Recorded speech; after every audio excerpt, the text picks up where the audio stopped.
uniformly positive about their interactions with the agency throughout this audit, and very complimentary with respect to those results. I have several updates that I want to provide relative to grants. The first of which is that the Commonwealth Preschool Partnership Initiative, which was new funding under the FY19 state budget to provide us with an opportunity to work with public school districts and community-based operators, has been posted. We received 13 letters of interest from communities. That's a really healthy number. We're excited about that.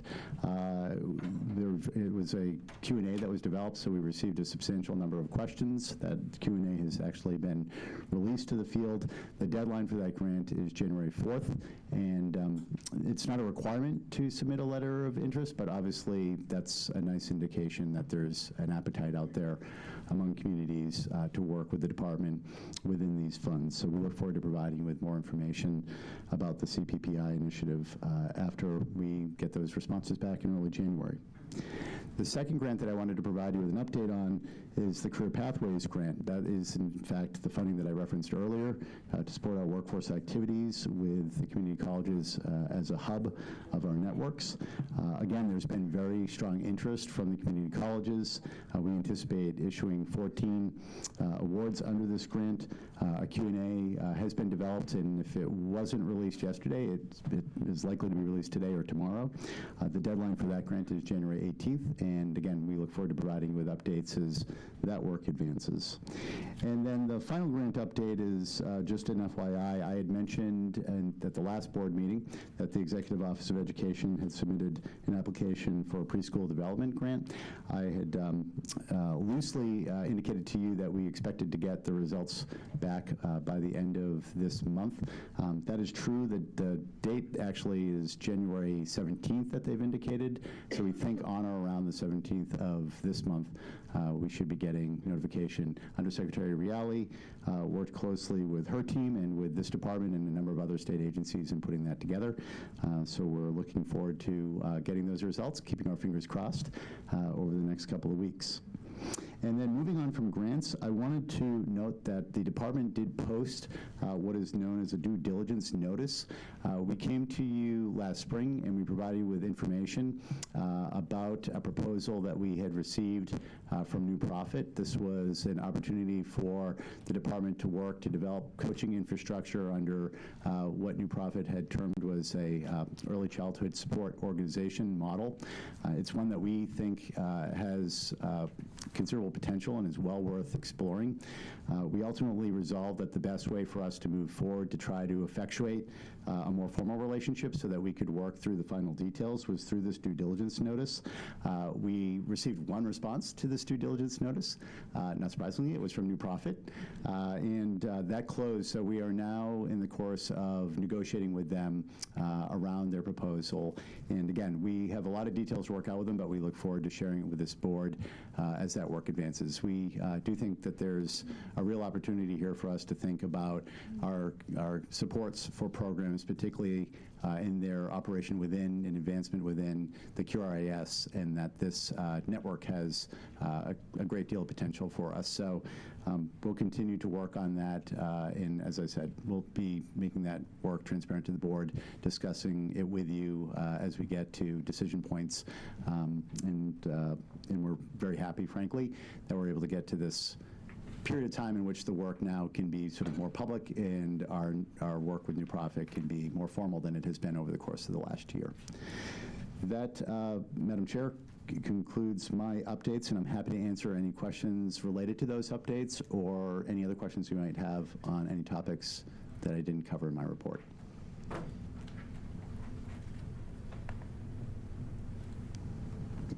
Thank you. Great, thank you. And good news on the audit, for sure. Thank you for that update.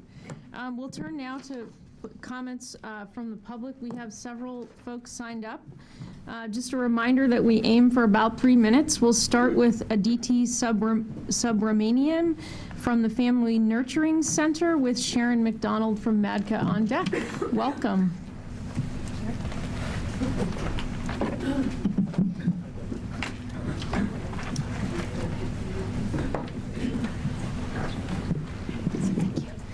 Thank you for having me today. My name is Aditi Subramaniam, and I am the coordinator for the Coordinated Family and Community Engagement Grant, the CFCE, in Boston.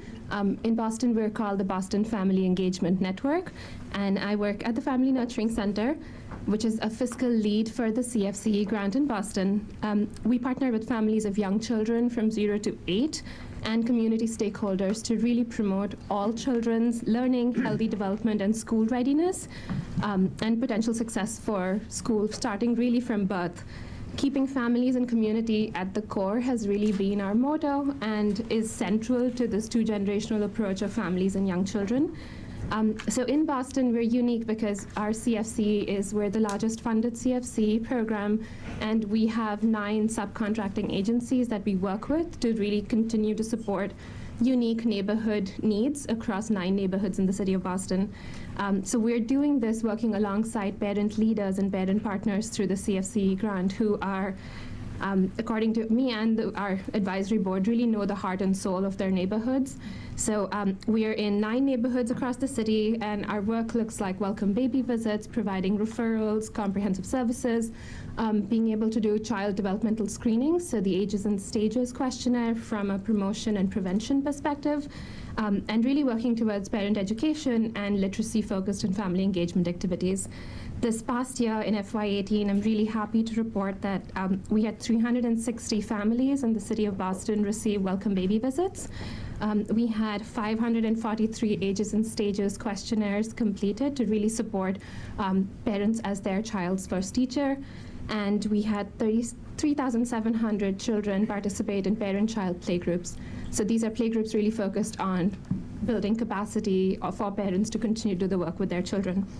I'm here because also talking about for FY19, we had a lot of listening sessions with our community and families, and also data from our ASQs has really revealed that a lot of children in the neighborhoods are showing behavioral health needs and a rise in social emotional needs.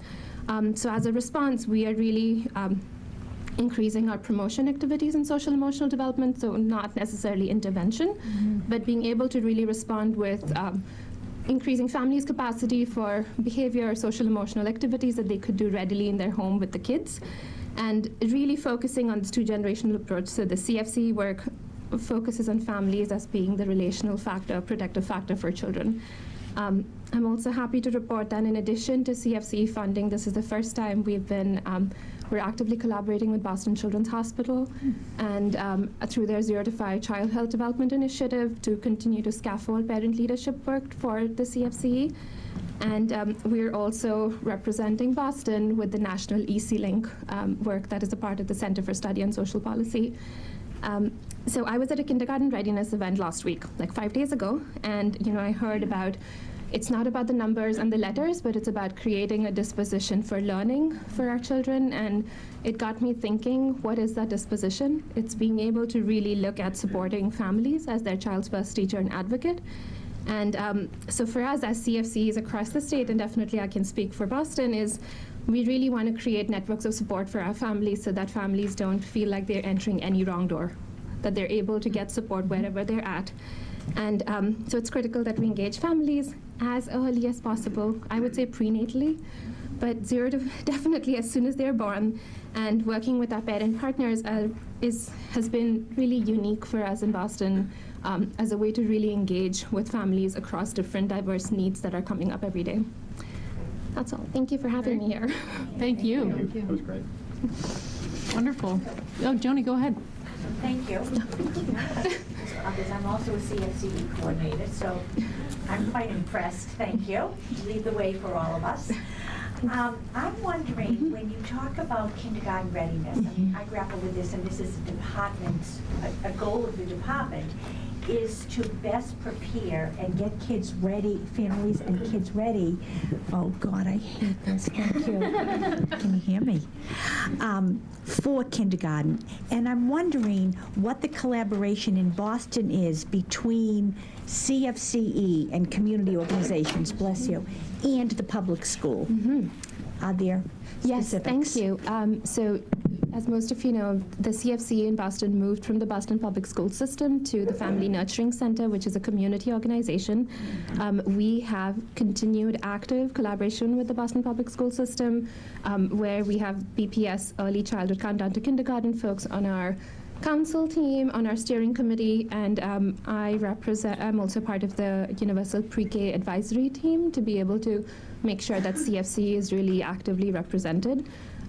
We did a CFC needs assessment last year as part of our grant, and we have actually been able to share that with the Boston Public Schools to be able to really pay attention to what's coming up from families, because we did listening sessions with families in every neighborhood, did our council listening sessions to be able to really gather information. So we're actively involved with them, and I'm very grateful that they're involved with us. So, yeah. Thank you. Thank you. Nice to hear. Thank you. Wonderful, thank you. Sharon McDonald from VADCA with Sheila O'Neill from Horizons on deck. So the idea with these new mics is you can turn them on and off, in other words, when you're ready to talk.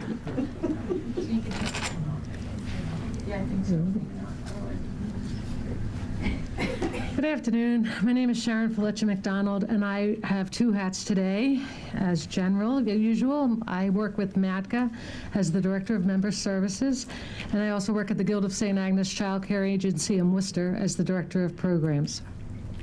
My work at the Guild of St. Agnes enables me to speak on behalf of 1,600 children that we serve every day, including over 600 supportive children with open DCF cases and 800 income-eligible children. My work at MADCA allows me to hear from programs that serve EEC-funded children throughout the state, especially with regards to how the programs interact with EEC's regulations and policies, including licensing, CCFA, QRIS, and subsidy managements. I'm here today to discuss the subsidy regulations that you're voting on. I have to admit that I've had many, many, many conversations with very concerned providers about these regulations. I've also met with families and other stakeholders about the regulations and the policies associated with them. And my original plan was to come and testify against many of them, as I believe that they made it more challenging rather than less challenging for families to access care.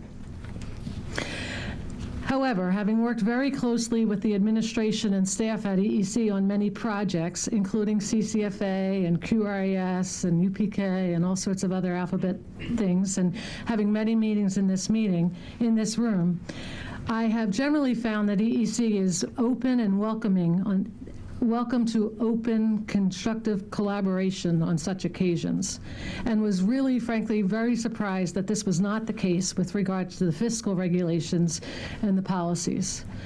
That all changed, thank goodness, 3 weeks ago, and I'm grateful to have been able to work with Bill Kincannon and a small group of EEC staff and stakeholders to try to resolve in three very intense meetings some of the troubling proposals that were in the regulations and policies as I have seen to be.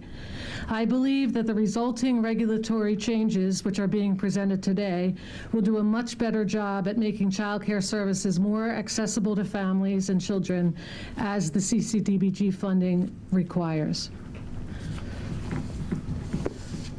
I would urge you to support these proposed changes, specifically the changes to the absence policy, which, although 45 days is a large number for children, it's down from 60 from before, children with chronic illnesses have a really challenging time if they are out sick once or twice a month, or if they have asthma. I've had situations where children have had heart issues, and once they hit 45 days, it doesn't really matter what the issue is. They are terminated from care. I believe that the changes proposed will allow a lot of leeway with regards to medical issues. The other regulatory change which is being proposed allows children who have consistent scheduling issues, such as court-appointed visitations with family members, to not lose their placement. The way the regs state now and the new regs that were proposed, if a child, for instance, has DCF visitation with a family every Friday, they would need to have a part-time care. Programs then would only get paid for the 4 days, and their choice would either to go unpaid for that 5th day, even though they're their staffing for it, or they would try to get a child to come 1 day a week, which is virtually impossible. So the result is that the parent had to go look for another placement. At the Guild of St. Agnes, we have many programs in public schools. Those public schools are the only program that, there is no transportation, so those children would be out of care for the 4 days that they were eligible for. So I really strongly support this change. I also support the establishment of a parent fee chart, which has, as you know, is very outdated, within 6 months, which will allow parents a fair and equitable financial responsibility. Many of the regulations that are being proposed today are more flexible, which will create and will help to create policies which support rather than prevent children from accessing care. I believe it's imperative that EEC continue to work with the field, who is very willing to work with you as you write the policies in order to best serve children and maximize the financial and personal resources that are available. I'm grateful for the opportunities that EEC has presented to work with us as providers, and I look forward to continuing the work in the coming months. Thank you. Thank you. Thank you. Sheila O'Neill from Horizons with Bill Eddy from MADCA on deck. Good afternoon. Thank you, Chairman Lasso and board members, for allowing me to speak to you today. I am Sheila O'Neill, the Executive Director at Horizons for Homeless Children, and want to talk to you a little bit today about the vote you'll be undertaking later on regarding the budget. Horizons is very supportive of a number of the upcoming changes that EEC will adopt in the near term, especially the adoption of the McKinney-Vento definition of homelessness, which includes all children regardless of the type of shelter in which they're living, and also includes those that are double up and living in places that are otherwise housing unstable. Also, the issuance of a 12-month approval process is a big win. The reauthorization of the Child Care Development Block Grant offers the Commonwealth a significant infusion of money, $59 million over 2 years. The reauthorization is 158 pages long, and the term homelessness appears 90 times. Somebody counted that, I did not. The language is littered with references to data demonstrating the impact of homelessness on children in 0 to 6, the benefits of high-quality childcare for these children, suggestions of priority status, and other bureaucratic changes to help these children gain immediate access to care. By adopting the McKinney-Vento definition of homelessness, you have expanded the universe of eligible children from approximately 3,000, which currently reside in DHCD shelters, to probably 18,000, while simultaneously reducing the number of children who can be served with the existing vouchers based upon this 12-month reauthorization process. Without a significant increase in the number of vouchers, this can only lead to a significant increase in the number of children who will be sitting on that wait list. The list currently stands at 18,000, but could conceivably end up doubling in size. All of this means that while we have made some very necessary changes based upon the reauthorization, we are not living up to its main intent, which would give homeless children priority status and increased access.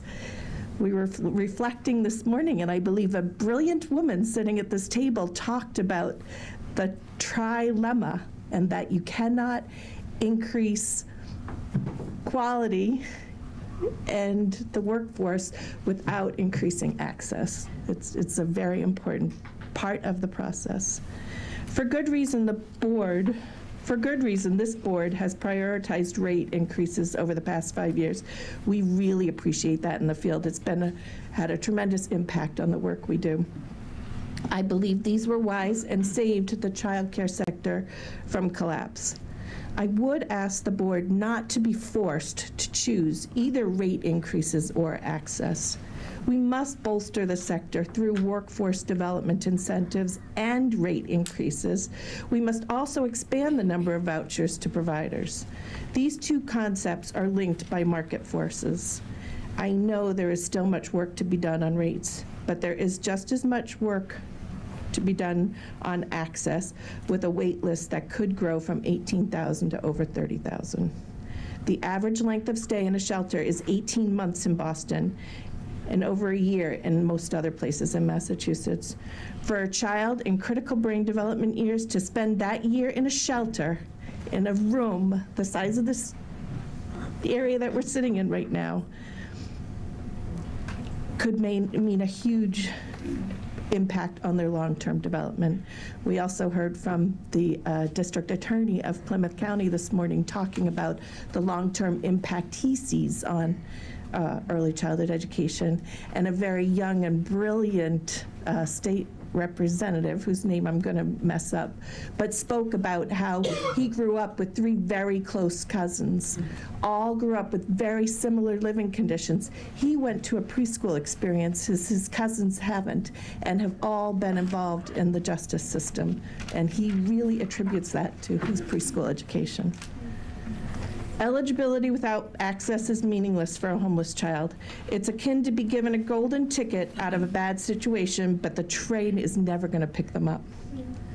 $59 million in new federal discretionary spending can be divvied up in many ways, but I would ask that a significant portion be directed to increase access via voucher expansion. I would also ask that you consider authorizing the reallocation of unused contracts in many high-need areas. This would also aid in combating the waitlist situation. As you make your FY20 budget recommendations to the state, please advocate for funding needed to make a meaningful dent on this waitlist. Children across the Commonwealth are counting on you. The 12-month voucher will compound the wait list as EEC serves 53,000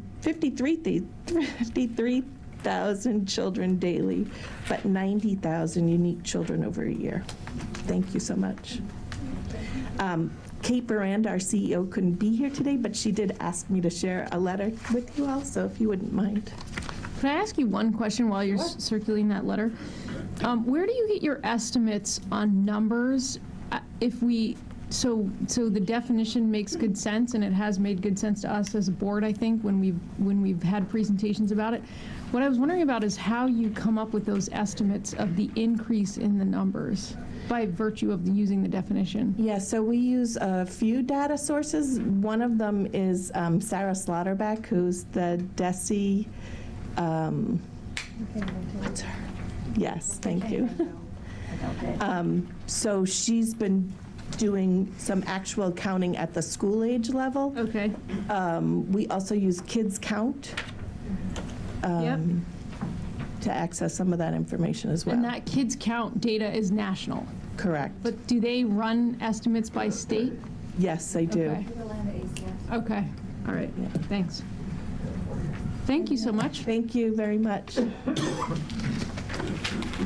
Bill Eddy from MADCA with Melissa D'Souza from Little People's College on deck.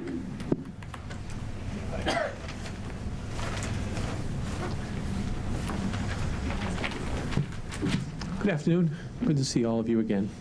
My name is William Eddy. On behalf of our membership, providers from Pittsfield right across the state to the tip of the Cape, I'm here today to present some remarks regarding your FY20 budget recommendation from the department. Before I do so, I just want to preface those remarks by thanking you for your work on the subsidy regulations. We are appreciative of the department's approach in partnership with the providers and with resource and referral agencies across the state, and we believe at the end of the process that it will be a far better set of recommendations, and we look forward to continuing our work with you. Regarding the budget proposal that the department has put forward today, we are extremely appreciative of this board's commitment in previous years to our workforce and to the department's previous recommendations to invest in our workforce. With the work of many providers working up on the Hill and talking with their legislators and with the leadership of House Speaker Bob DeLeo, We have seen tremendous progress over the last 3 years to help our workforce. We have seen, I believe, nearly $100 million in rates. That money has made a tremendous difference in the daily lives of our workforce. That said, there's still much work to do. We still have way too much turnover. We still have far too many of our early educators who are making decisions each day about whether to stay in this field, or whether they can afford to stay in this field, or whether they can continue to do the work that they love. And so we look to you again. We ask the board to approve the recommendation of $16.3 million that the department has put out there. We look forward to working with the board to ask the governor to be supportive this year. And we look forward to working with House leadership and in the Senate to hopefully implement your recommendation. So on behalf of our members, we thank you. And I'd be remiss if I also didn't add in, I know that previous speaker just talked about it, you have a second pool of money coming from the Child Care Block Grant Development vote last March. I believe it's $58 million over the next 2 years. And also there's nothing that says that money won't continue to come from the Congress after that time period. So I'd ask you, as you look at it, as I put in our letter to you, I'd ask you to look at, clearly the department has great internal need, but I'd ask you to balance that with putting some money toward that internal need, but also look to continue to invest in quality that is consistent with the recommendation you're about to make today on your budget request. And so I urge you to look at that second pool of money to continue your efforts.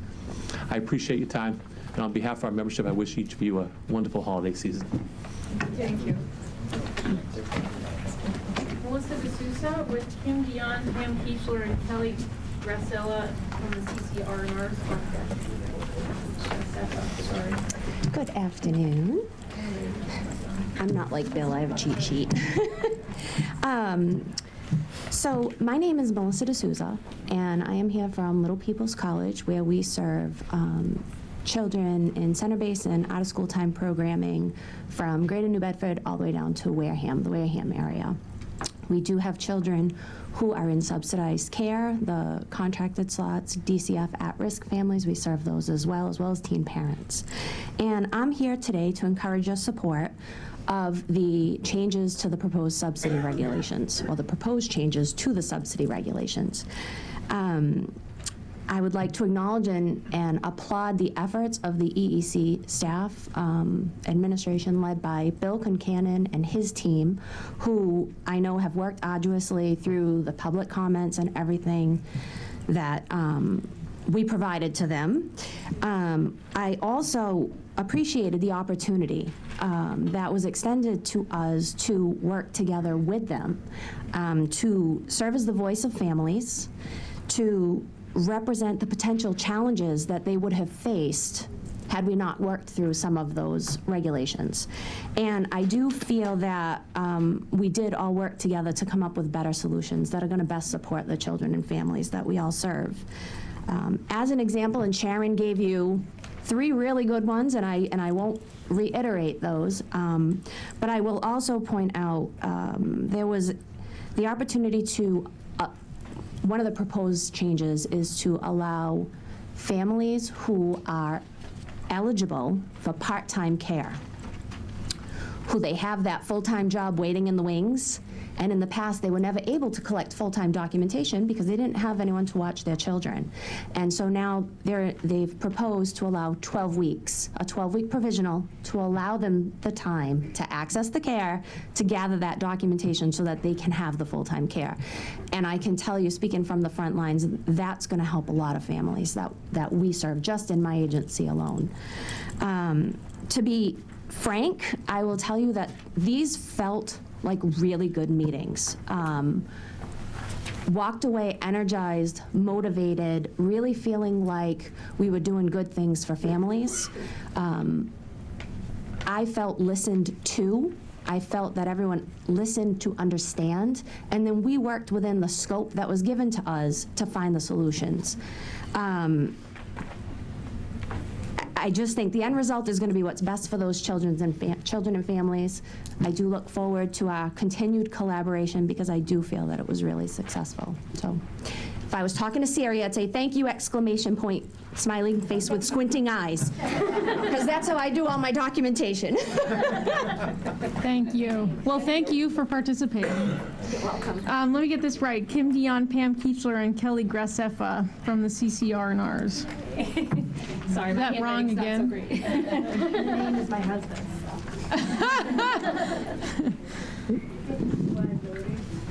Good afternoon. We're representing the Massachusetts Child Care Resource and Referral Network. My name is Kim Dion, and I'm the Program Director for Child Care Resources in Region 2, Central Massachusetts. And each of us have just a few quick comments for you. As always, our agencies are committed to working collaboratively with EEC, and we look forward to working with Commissioner Weber and his staff as we implement the new subsidy regulations and policies and the various other projects for this fiscal year. Our staff are currently heavily invested in getting the rate increase out to the center-based programs for the December billing in January, as well as learning the interim policies and preparing for the final regulations to roll out. Last month, I was here to discuss the problem of subsidy administrators being unable to correct an error. We want to thank EEC staff for their work with their federal partners, as it appears that a fix has been found for this critical issue. Our members stand ready to work closely with EEC to implement the new regulations in March. As we start to look at the fiscal 2020 budget, we want to begin by thanking all of you for your support last year. The additional $2 million in our line item made a difference in our budgets, but it didn't get us to a place where we need to be. Our data reports show that with the staff that were just recently hired, our statewide caseload averages just over 600 children per voucher counselor, compared to about 750 per voucher counselor the previous December. So we did make progress, just not enough. I'm here to ask for your support in our fiscal 20 ask of $1.825 million. As discussed, the CCR&Rs continue to have significant caseloads, and we continue to have significant staff turnover in our programs. The additional dollars that we are asking for would be to increase staffing and increase salaries. We hope to hire enough staff to bring down our caseloads to a more manageable 400 children per voucher counselor and to 200 DCF children per voucher counselor. Best practice, according to Child Care Aware of America, is about 250 children per voucher counselor. According to our network's weekly DCF voucher report for this week, we have placed 2,535 DCF children, which is a 359% utilization rate. There are an additional 715 pending DCF referrals and no indication that the DCF utilization will level or decrease in the upcoming months. From October of last year to October of this year, we saw a 102% increase in the number of DCF vouchers written. During the same time frame, we saw a 99% increase in pending DCF referrals. As the DCF caseloads increase, CCR&R staff are also seeing the increase of income-eligible vouchers to administer. As you may be aware, this is the first year that we have been asked to reach and maintain a continuous number of income-eligible vouchers. The expectation is for us to write 1,514 vouchers for children off the income-eligible wait list this fiscal year and another 2,456 children next fiscal year. Previously, this type of work was done through waitlist remediation, and usually additional funding was provided to the CCR&Rs for this task. Last spring, for example, $568,000 in one-time money was provided to us to process vouchers for 2,292 children off the waitlist. I'm going to turn this over to Pam Keechler now. Hi, everyone. Nice to see you all. My name is Pam Keechler, and I'm now the Executive Director at PACE, who is the parent agency for Child Care Works, the CCR&R that serves Southeastern Mass. As Kim said, we're extremely grateful for the support this year, a step towards helping get our programs back to a level of funding that helps move them towards a standard of quality services for families seeking assistance in accessing early education and care. And while this year helped us begin to address both the compensation for staff and the numbers of staff that would help get us to the proper caseload ratios, it was an incremental step. The CCR&R request, as presented, is the next step in a multi-year effort to return to a level of funding that adequately provides the number of counselors to serve the families receiving both subsidies and needing information and referrals, and addressing the requirements for our work with providers, both in the maintenance of information and monitoring of their contracts across the state. What this year has also brought us is increased demands that we readily respond to. Growing DCF caseload, the impact of the new regulations, and changes in EEC policy for attrition. Keeping slots continuously filled, which in many ways is like ongoing waitlist remediation. These factors all play into the need for additional support to address the workload that is the byproduct of increased demand. CCR&Rs continuously strive to ensure that all slots remain full so as many children and families possible are able to benefit from the support offered through the subsidy system. At my program alone, the doubling of our DCF caseload is quickly approaching a number necessary to add an additional person to help address that need.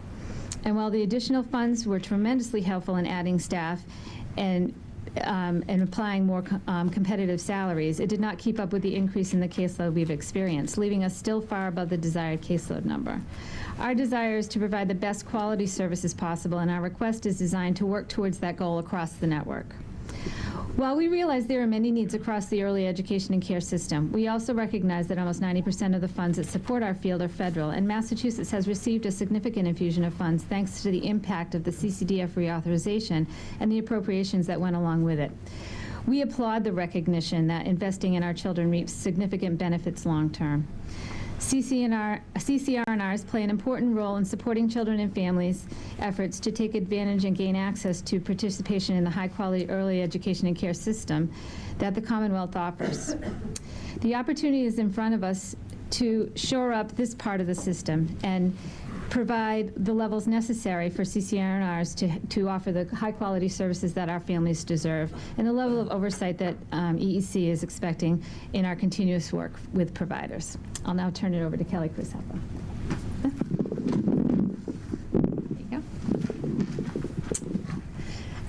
Thank you. I'm Kelly Graceffa. I'm the Director of Child Care Choices of Boston. I will also thank you for the support for the increased funding to the CCR&Rs, since the additional funding is very much needed so that we can provide critical services to families by educating them about how to look for and choose quality child care services for their children. Ultimately, this empowers them to achieve self-sufficiency by allowing them to seek and secure employment or pursue their education. It is crucial that we are able to respond to these families in a timely and efficient manner, and I'm sure you can imagine how difficult that becomes when one person is managing caseloads of more than 700 children at any given time. Recently, I met with a single mother of 3 children, one 5 years old, one 4, and an infant born October 31st. She was one of our clients who was either lucky enough or tenacious enough to reach me because she just was not able to get a quick enough response from her assigned family services specialist. She was actually not calling to complain because of the lack of timely response from my staff, but simply needed help quickly. At quick glance, it seemed all we would need to do was verify the newborn's information and process her change from employment to maternity leave so her copay might be reduced, something I was confident we could do relatively quickly once she was counseled on the appropriate documentation she needed to submit.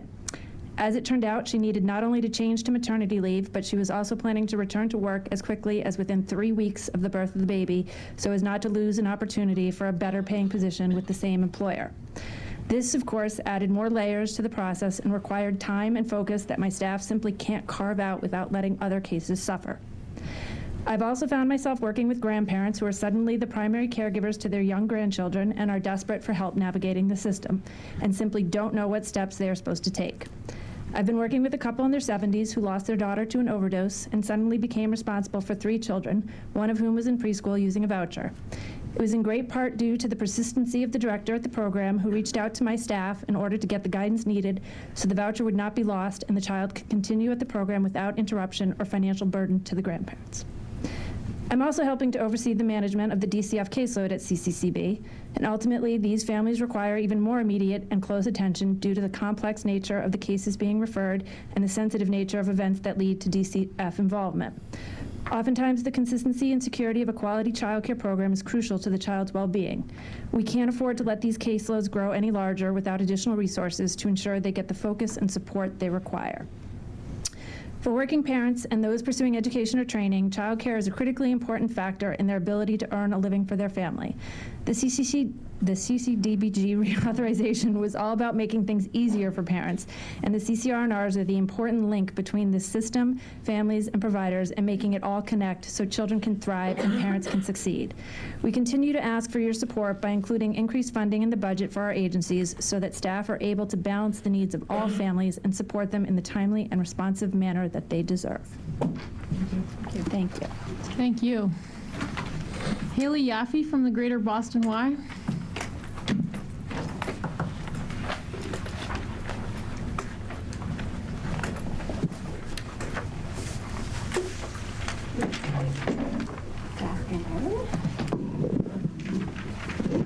I'm going to be reading a statement on behalf of the Alliance of Massachusetts YMCAs. On behalf of the YMCA Alliance, representing the 27 YMCAs across 700 locations, serving 50,000 early education and out-of-school school children annually, we sincerely appreciate the collaborative process to review, amend, and approve subsidized childcare regulations. The approach the department took to gather testimony, categorize and debate the merits of each provision with a small but highly impacted group of individuals was incredibly effective. We also appreciate the collaborative nature and seriousness with which the department evaluated all comments and feedback during the 3 public hearings, through written testimony, and during other feedback opportunities. We have had the opportunity to review the suggested changes brought before the Board of Directors on December 11th and agree with the proposed amendments. We believe that the department has been responsive to our concerns and that the suggested amendments reflect new federal requirements and workable solutions while first and foremost protecting children. Overall, we feel that this was an excellent process and the outcome of the regulations will reflect the hard work of the department and its partners.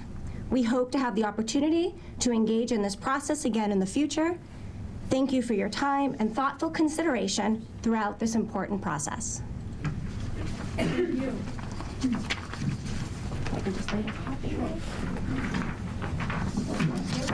So that concludes our public comment. Welcome to the Secretary. We will now turn to routine business, starting with the minutes from November 13th, where we had our meeting in Quincy.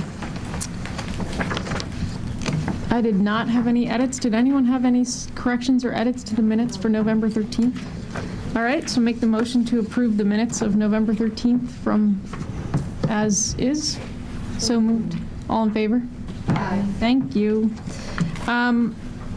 Dave, did you want to give updates other than the budget from fiscal? Just one quick update, Okay, Chairperson. Thank you. The Fiscal and Oversight Committee of the Board met last Thursday. All members of the committee were present and participated. Commissioner Weber presented the FY 2020 budget and is going to repeat that shortly. And we also heard a very excellent and comprehensive presentation from Carol Meehan, who is the Director of Finance and Caseload and Financial Assistance. And just one comment that I want to make on the contract slot utilization. Effective December 4, that utilization with the flex slots is at 79.33%, which is an increase from the 77.66% in November. A year ago, that percent was at 81.44%. And as you know, our high mark last year was in March, where we were at 82.35%. So I want to thank Carol and her team for a very comprehensive presentation. Thank you. Questions for Dave? Okay, we'll turn now to our items. Oh, I'm sorry, Joni. I don't have a question. If I could just go back and make a comment to the public comment about the public comments. Yeah, of course. I was, thank you, turn it on. Thank you. I was moved and deeply impressed with the words from the field about the collaboration within the department and the staff. And I think that should be recognized, that the field is able to really have a voice, and we're able to come to some mutual decision. And it seemed as if it was quite a productive and fruitful piece. I think that should be mentioned. I agree. I was actually going to mention it at our second agenda item, but I couldn't agree with you more. It's great to hear that. And I know at our last meeting, the meetings for the public hearings were pending, and it's great to hear that they were so productive. I agree with you, Joni. Thank you. Great. All right, so we'll turn now to the FY20 budget for discussion and vote today.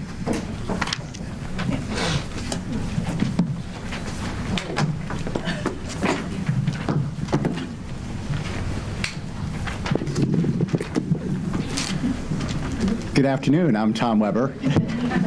Not to be confused with the Tom Weber you just saw the other side of the room. It's very good to have a healthy new perspective from this side of the table. I'm joined by our esteemed Deputy Commissioner for Administration and Finance, Bill Kincannon.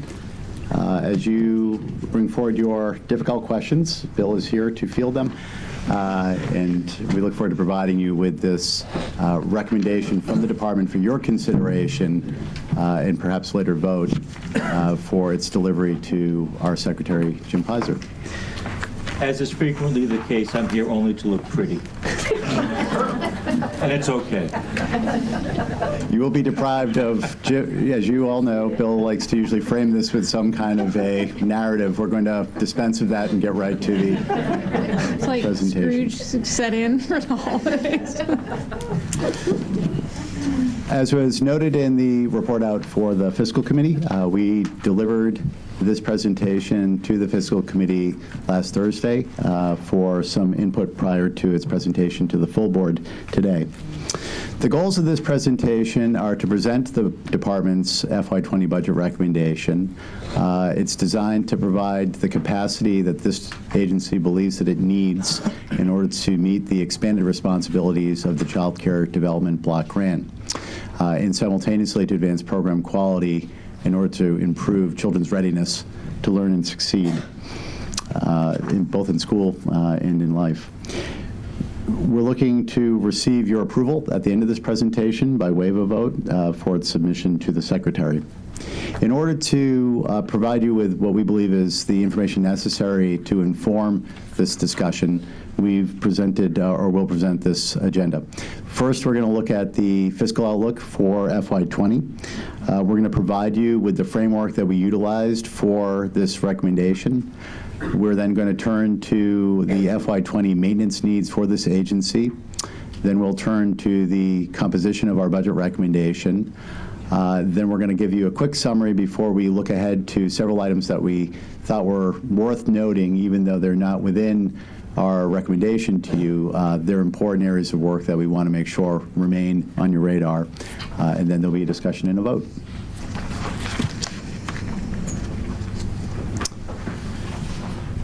So as you may have read, the tax collections are above benchmark thus far for FY19, more than $400 million above benchmark, but there's a lot of active discussion, and there has been a lot of public information that suggests that the expectations for FY20 revenue growth are not as rosy as they had been for the prior several years. Given the fact that we are anticipating modest revenue growth in FY20 and respecting the fact that there are a significant number of non-discretionary expenditures that are already built into the state budget to cover health care and pensions and debt service, for example, we wanted to put together a budget recommendation that attends to our framework items, but also we think is responsible in light of where we feel the state is going to be in the upcoming fiscal year. The framework that we developed for this budget recommendation covers two areas. The first one I mentioned earlier is to ensure that the department has the capacity necessary to manage to its responsibilities under the CCDBG. The first category is agency capacity. I wanted to note that we are creating a new position here at the agency, a Deputy Commissioner for Strategic Implementation. This is, I believe, a necessary and important role as the agency continues to mature. We have been and would like to continue to advance in using project management techniques and operating across a very complex organization. And this position would be working closely with the Commissioner in the execution of our strategic plan and the development of the strategic plan. I note here in parentheses that this is an FY19 item. We obviously do want to carry it forward into FY20, but we have budgeted for this present fiscal year, and we intend to create this position shortly. In fact, the position will be posted in the course of this week. The other areas that we wanted to talk to that speak to staffing have to do with the core CCDBG implementation areas, including and especially field operations. We have significant responsibilities in the monitoring of CCDF-funded programs. And another area which we have discussed here at this table is the significant background record check requirements under the new federal law. In addition, under agency capacity, we have a important and a growing area of work to support program quality and workforce quality, and we anticipate that that's another area that we're going to want to look to in terms of staffing capacity. And then the overall agency administration, we have a budget that presently is about $650 million. We anticipate that that is likely to grow next year, and we need to ensure that we have the proper capacity here to manage our business day to day. Growing staff, Joni? So I can appreciate that we certainly want to increase staffing capacity. Might you see it in areas in addition to program and workforce? So I think two thoughts with respect to the remaining bullets that I just presented. One is field operations. So that's I'm sorry, did you have a follow-up question? No. So we see really across every division and unit of this agency need that ties very tightly to the Child Care Development Block Grant responsibilities. So we anticipate as we go through a process, and this is what I'll speak to in item number 2 here, of business process review, that we will likely have recommendations that cut across all areas of the agency. It's nice to see workforce and program pieces highlighted, because I certainly feel that that's a need. Great. Well, appreciate that. And that was our intention here, was to ensure that we spoke to that, notwithstanding the fact that we intend to undertake a BPR, that those are areas that we have identified as an agency and as a board together as high priorities, and we want to make sure that we've teed those up before we even enter into the BPR process. Thank you. The second area that I wanted to note here is around that business process redesign. So we have budgeted for this year. We've engaged Exceller to work with us on a BPR. That process was kicked off this fall with an intensive focus, which will be ongoing, on our background record checks work. But we are initiating with them now a more expansive BPR process. We are actually having our kickoff meeting tomorrow to get into other areas of CCDBG compliance. The goal there is to look across those areas of compliance, look not only at staffing needs, but principally look at the way in which we're conducting our business and what opportunities we might have by way of efficiencies, what opportunities we might have to leverage our existing resources, and then extend as might be needed to any additional resources to undertake that work. So we don't intend to bring that forward as a sort of big bang delivery of recommendations. We've designed a contract with Exceller that would have us bring those recommendations forward incrementally. We intentionally wrote that contract in a way that would deliver those recommendations not only to the agency, but share those with the board and with the Executive Office of Education. The third area that I wanted to note is this is part of a body of work that really has accelerated over the course of the last handful of years, is advancing our information technology supports here at the agency to support our core business and to support those areas that we prioritized. So within those areas, I wanted to note the need for a quality program manager for QRIS. The existing QPM that we have to support our QRIS was not adequate for QRIS 1.0 and is not going to be adequate for QRIS 2.0. So that's an area that we wanted to make sure was on your radar. The second area is, again, one that is not new to you, which is as we have advanced our professional development agenda, we have identified to you that we're going to need a technology platform that is able to support multiple objectives that we have for our workforce. It's what we refer to as the Integrated Workforce Development System. Until we can come up with something pithier than that, we'll continue to use it. But within that, we have identified the need for a learning management system. That actually is underway already. We put out an RFR this fall.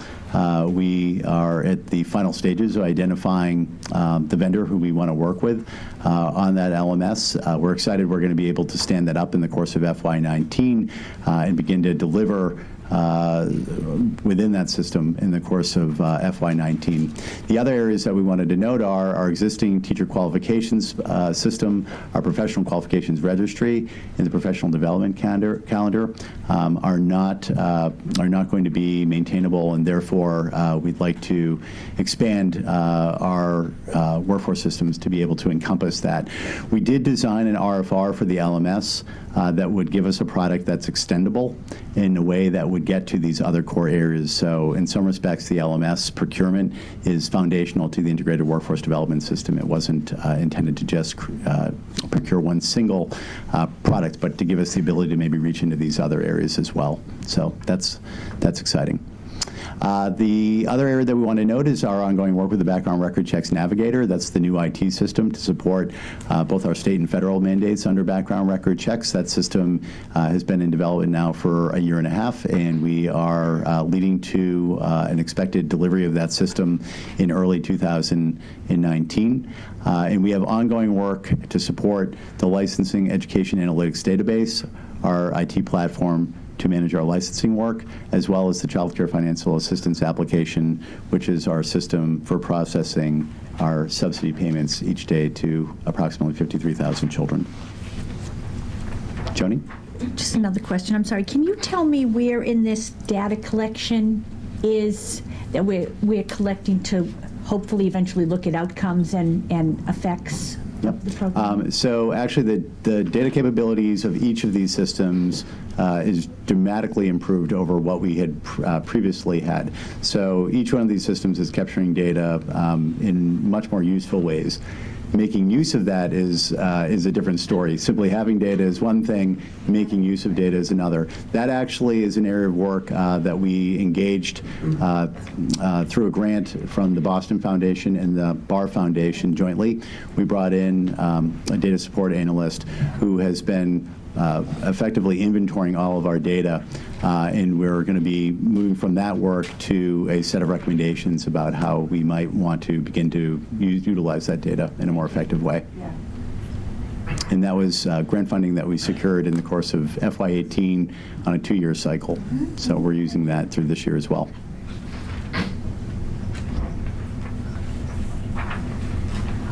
Okay. Area number 2 of the framework is a series of recommendations that are intended to support our work in improving children's readiness to learn and succeed. We have identified the following areas. The first is we want to deepen our work in supporting leaders and educators in the field and their competencies in engaging children in high-level practice. We see the principal mechanisms for doing that are to develop our systems of support to operationalize the QRIS. Likewise, we want to develop systems of support to realize the framework that we developed under the Massachusetts Professional Development System frameworks. Specifically, under the Mass PDS, we want to make sure that we're providing, whenever possible, competency-based and credit-bearing professional development opportunities for the field and coaching opportunities. We see that being delivered through the new funding that we've received in this budget to work with community colleges as the hub of regional networks. That's presently underway, and obviously it's going to carry forward into next year. the previously mentioned integrated workforce development system, which is the necessary IT upgrades, as well as we hope to advance the early childhood support organization model that I referenced earlier. And so we haven't fully committed to that, but we are now at a point in which we've received the new profit proposal, and we're working with them to see whether or not we can formalize that piece. Wanted to note in the second category under this framework is the improvement of parental choice options. The budget that we're going to bring forward today would include an expansion of vouchers to ensure access in this upcoming year, as well as we want to continue to see through our Child Care Development Block Grant responsibilities under consumer education. There are a set of new requirements under CCDBG in terms of providing health and safety information online, and we want to make sure that we're delivering on that, as well as our QRIS information is maturing. That's also information that will be required to be published online under the Child Care Development Block Grant. And then finally, the last category here is to continue to incentivize the demand for quality. And so this year, with funding that we already have in place in the FY19 budget, we'd like to procure some contracted support to look at a tiered rate model that would inform a discussion about whether or not we can move to a tiered rate structure at the appropriate time. And we also want to continue to look at classroom-based subsidy approaches. Our present subsidy system relies on a per-child, per diem approach, but we were able to test under both the Federal Preschool Expansion Grant model and will continue to be able to test under the Commonwealth Preschool Partnership Initiative opportunities to think about classroom-based approaches rather than the per diem approach. I think this will be helpful to us as we think through the possibilities of any upcoming contract procurements that we might have for our subsidy system. That's what presently provides the per diem approach, and it's something that we can think about as we're considering any design work for that upcoming contract bid. Any questions on the two framework areas? Great. Okay. So moving into maintenance, we wanted to note here that FY19 was a very strong year for our department within the state budget. With gratitude to the administration and to the legislature, we were able to increase the budget by $51 million. The FY19 General Appropriation Act over the FY18 General Appropriation Act. That included a pack of some funding from FY19 in our caseload accounts forward into the FY19 budget, but also includes $35 million of new investments that were included in the FY19 budget, specifically a $20 million rate increase for center-based programs, a $10 million Career Pathways grant that was created to support our workforce initiatives, and as noted, the $5 million for the Commonwealth Preschool Partnership Initiative. I wanted to take note here that that is a considerable amount of increase year over year, that the FY19 budget was finalized and does rely on $14 million of the new CCDBG funding to support those new investments. We anticipate that those dollars would be brought forward into the state budget through a supplemental budget proposal later on this year. That is pending the federal government's release of those funds within this federal fiscal year. It has not yet occurred. It's anticipated that that will happen, and when that does occur, the vehicle by which those dollars would be introduced to the Commonwealth would be through a supplemental budget. Any questions? Joan? So we heard from a number of folks in the field about how they'd like to see the agency expend the incoming new CCDBG funds. Every legislative office I've been in, that's top of mind. Is it accurate to say that in FY19, the $14 million that you note here is new CCDBG money that's being applied against our pre-existing FY19 budget? I don't know if it's pre-existing. The dollars were announced in the spring of 2019. This $14 million is applied to the total $57 million, which is our estimate across 2 years. So it would be $14 million applied against that $57 million. So does that mean that going into FY20 and 21, we're down to around 43, 44 million? That's correct. Okay, thank you.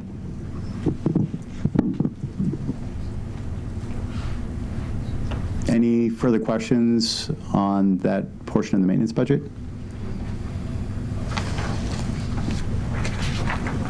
Okay.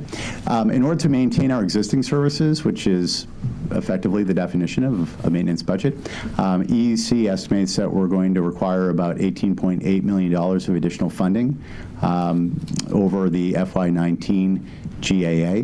The maintenance increases are really isolated to the caseload accounts and to our anticipated personnel expenditure increases for this year.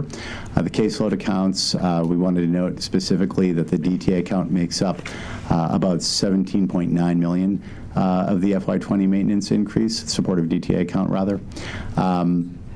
So to highlight the caseload maintenance, it includes the cost of the fully annualized 12-month authorizations. We estimate that to be over $25 million for FY20. It annualizes the approximately 1,500 vouchers that were offered up in FY19 in order to prevent attrition to those vouchers, and it opens up voucher access in FY20, assuming the release of, again, approximately 2,500 vouchers in FY20. Carolyn? Thank you. And as you know, I've been here for less than a handful of meetings so far, so bear with me as I try to educate myself on all things EEC. Just a couple of questions. On the $25.4 million, how is that spread across DTA and supportive care? So in both cases, any authorization that is made through DTA and supportive care would be eligible for a full 12-month authorization. I don't know if I have a breakdown of the two, but what I can tell you is that where the impact is greatest is on the DTA side. The average DTA authorization was approximately 9 months. So as you might imagine, a full 12-month authorization will provide, a substantial increase in the average benefit now to the DTA client. In the case of DCF, the average authorization generally exceeded 12 months. That being said, we expect that we'll be staying with DCF children longer because with each successive authorization, they would be authorized for another 12 months. So there'll be impact on both of those accounts, but the impact is quite significant on the DTA side. Okay. And then, thank you. And then with regard to the 2,400 plus vouchers, will they be prioritized, and if so, how? So there's no prioritization that we've yet assigned to those vouchers. They would be presented through the income eligible account, which at this point prioritizes based on the duration of time that you've spent on the income eligible wait list. We generally draw the individuals who have been on the wait list longest first. So that's the process that we've utilized to effectuate access through the voucher process. Okay, thank you. Can I ask a question on that? Sure. So it's great to see that those are built into the maintenance budget. We know, though, because of the 12-month authorizations, and we heard today a lot about the expanded eligibility for homeless children coming into the system, that we can reasonably anticipate we're going to see a real uptick in waitlist numbers, even with the vouchers that are provided for in maintenance here. So, I guess I just want to flag that this is a likely scenario, and we can pay really close attention, I think, to what our waitlist numbers are looking like. Might we just put on the table the prospect of looking for some supplemental dollars down the line to address ratcheting waitlists if we're looking to maintain a certain degree of access for kids and families coming into the system? Sure.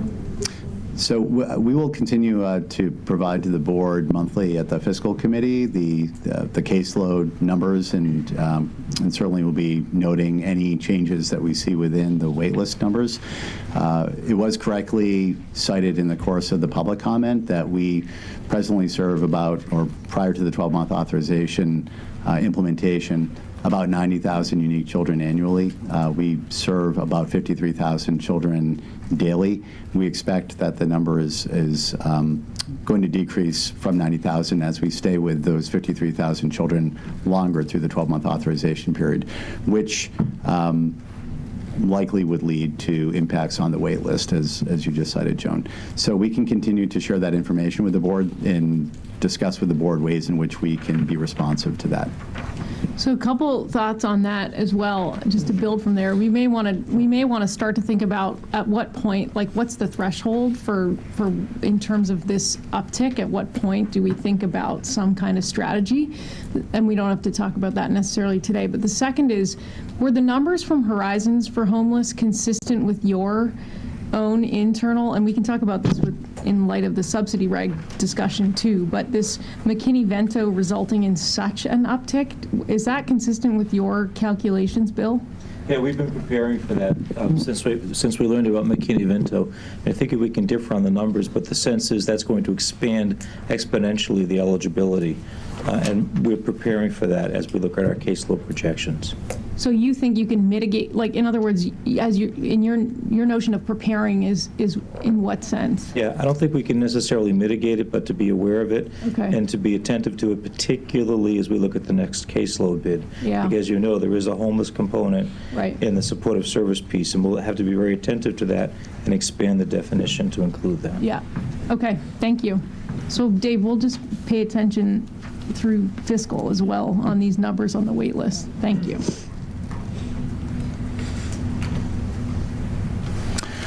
Was noted here just in the final bullet is that there are some non-discretionary increases to the agency's personnel budget related to our existing collective bargaining agreements, and so those are built into our maintenance numbers as well.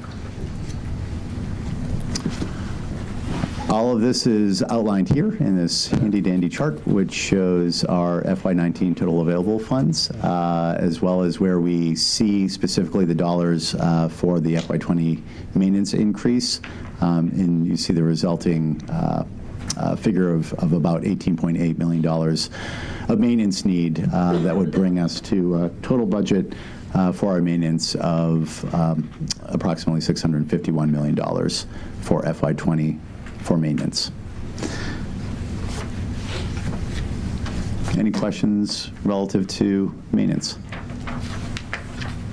All right.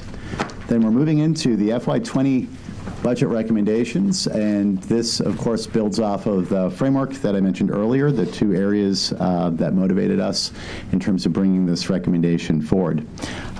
The total recommendations that we bring forward here under these above maintenance recommendations is $25.6 million. The proposals that we bring forward, and this is, of course, resources permitting in FY20, fall into the following categories. For provider rates, we're proposing a estimated $16.3 million to support a 4% increase to center-based programs and family child care system administration in all regions across the state. We wanted to note here for you that this does not include subsidized family child care programs. We have a collective bargaining agreement in place with subsidized family child care programs through their bargaining agent, the SIU 509. That CBA is going to expire at the end of this fiscal year. We are going to be reopening negotiations with 509 in early 2019, and so the results of that negotiation could impact their provider rates based on how those negotiations go. We also have a $2 million proposal to support two quality initiatives, the first of which is an estimated $1 million to support the development of the new quality program manager for QRS 2.0, that's the IT system, and a $1 million estimate for the implementation of the ECSO initiative that I referenced earlier. Notwithstanding the fact that we don't have an agreement in place yet with New Profit, we want to ensure that we begin budgeting for that possibility, and should we be able to move forward, we want to be in a place that we would be able to act on that in FY20.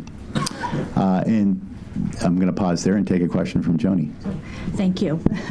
Under the quality, I see the $2 million, and I'm hoping that the issues that we've talked about in the past that have been decreased from the department in terms of supporting inclusive learning environments, maintaining the mental health initiative.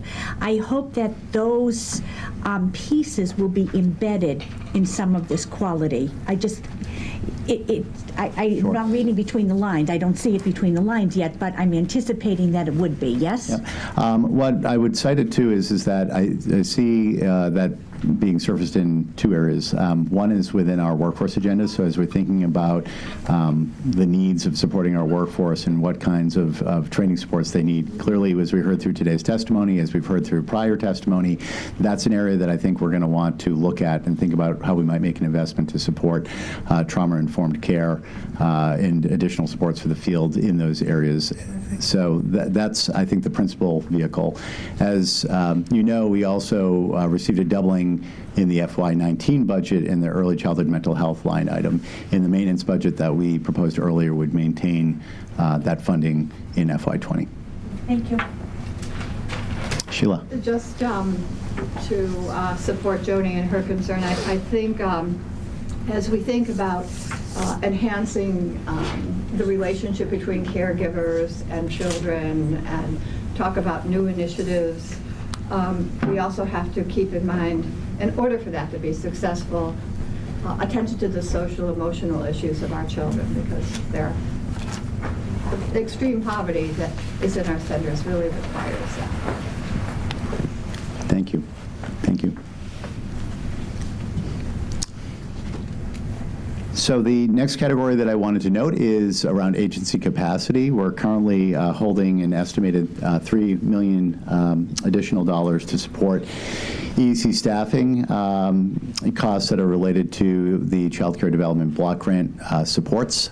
This would be subject to the business process redesign effort. It's very much an estimate. It is the work that we did to sort of set ourselves up for the BPR. But we wanted to present that to you now as part of this recommendation, and we'll test that against the BPR process.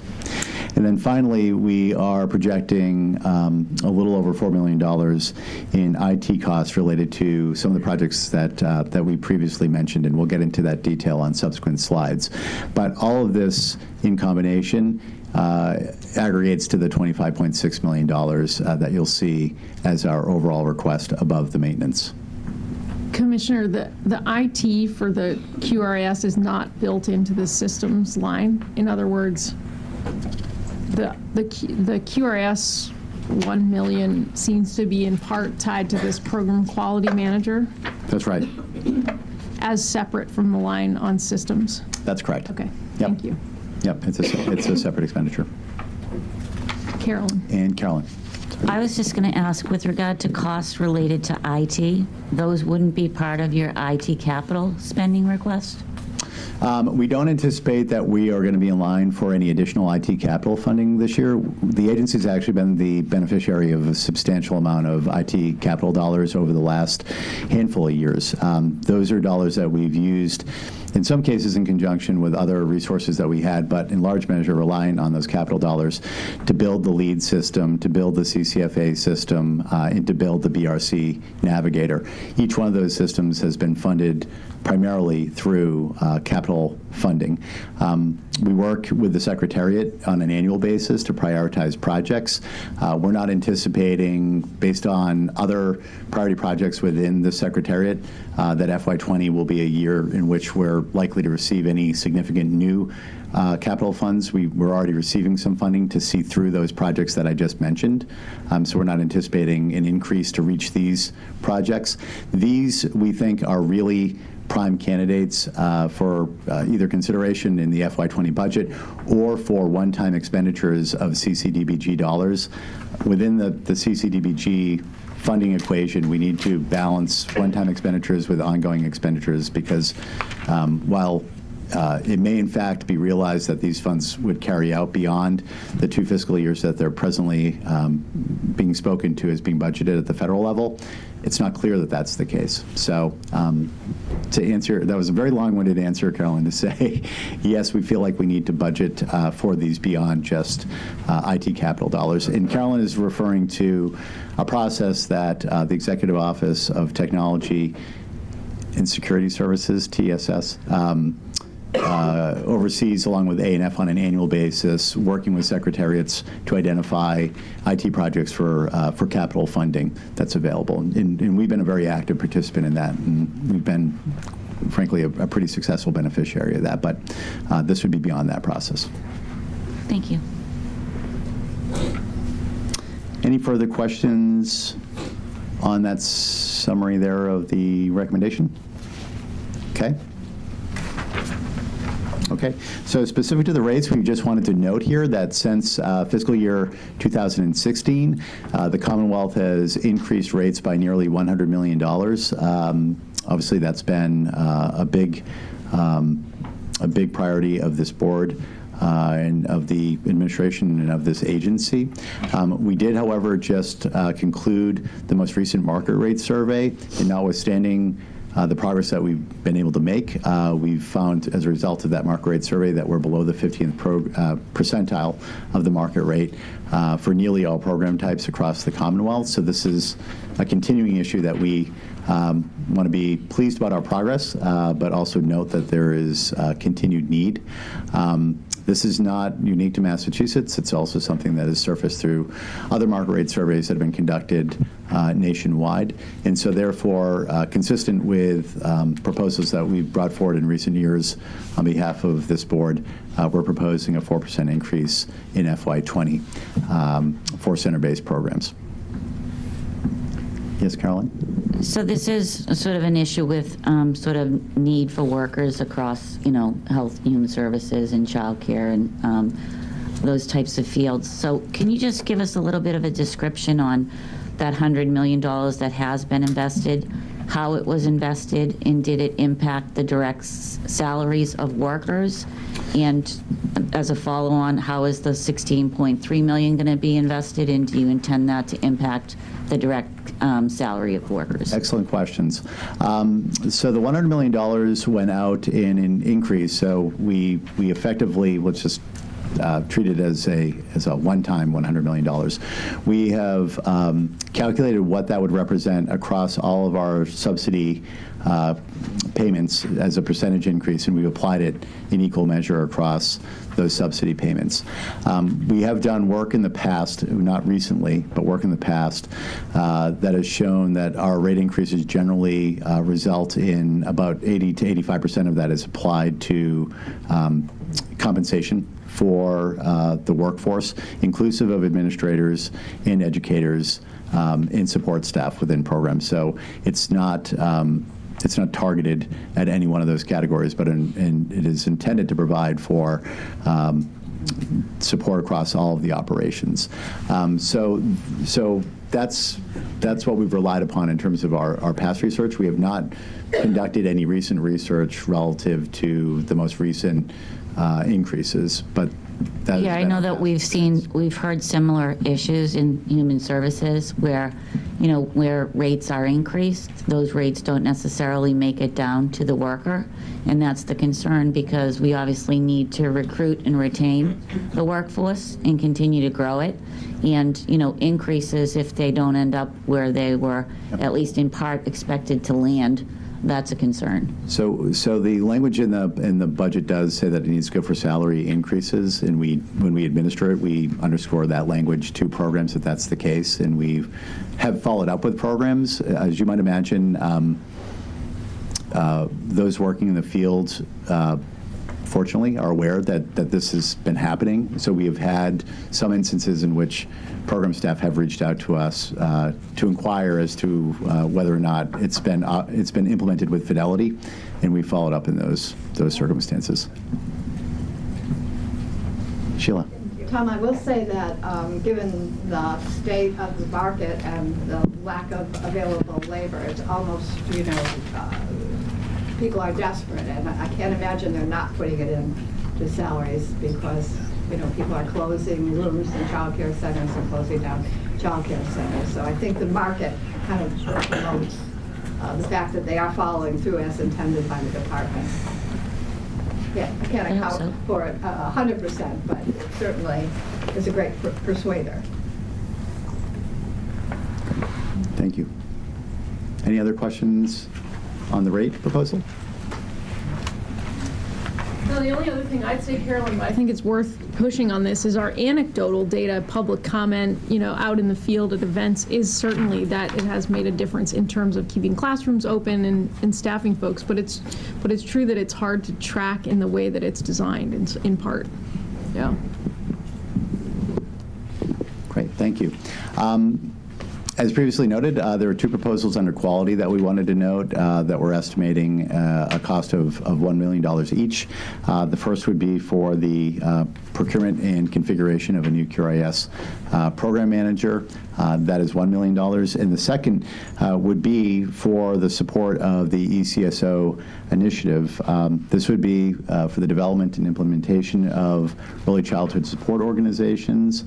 This would be a network to work with programs, both center-based and family child care, to improve program quality. That would be tied intimately to the QRIS. We would estimate that the initial cost, and again, this is based on our preliminary work with New Profit, could be approximately $1 million to this agency in FY20. We do anticipate that the objective here is to grow the ECSO model over time. So I do want to note that our estimate for year one would likely increase in year 2 or year 3 if, in fact, we are seeing demonstrated success within this initiative. We have the ability, obviously, to continue to assess that and make our decisions on that basis. That being said, we do have a partner in New Profit who's willing to bring funding forward to be able to seed the ECSO model as well. And so we want to work in partnership with them to continue to design that. But that's the work that we're referencing there. And in combination, as previously mentioned, that would be $2 million. Is there any consideration of Massachusetts vendors being considered as subcontracts if they meet all qualifications for some of this work? Subcontracts to work with, subcontracts of the ECSOs. So I think that there's going to be plenty of opportunity for ECSOs to work with other entities within the field. It's anticipated that these are it's going to be an open competition for this. It hasn't been predetermined as to who the ECSOs would be. So an RFR would be presented for the ECSO model, and we'd be responding to those RFRs. It's conceivable that we might get an out-of-state entity, but it's also intended to work with and deliver services to programs in Massachusetts. So there's going to be a necessary within-state presence, even if we got a proposal from an out-of-state operator. Just to follow up a little bit on Sheila's question, the other piece there on the ECSO initiative, we have not really gone out to the field with this idea. Am I correct? That's yes. I would say that at this point, because there is, because of what there has been no initiative, but that we would be talking. That's right. So I think before we sort of shore this up.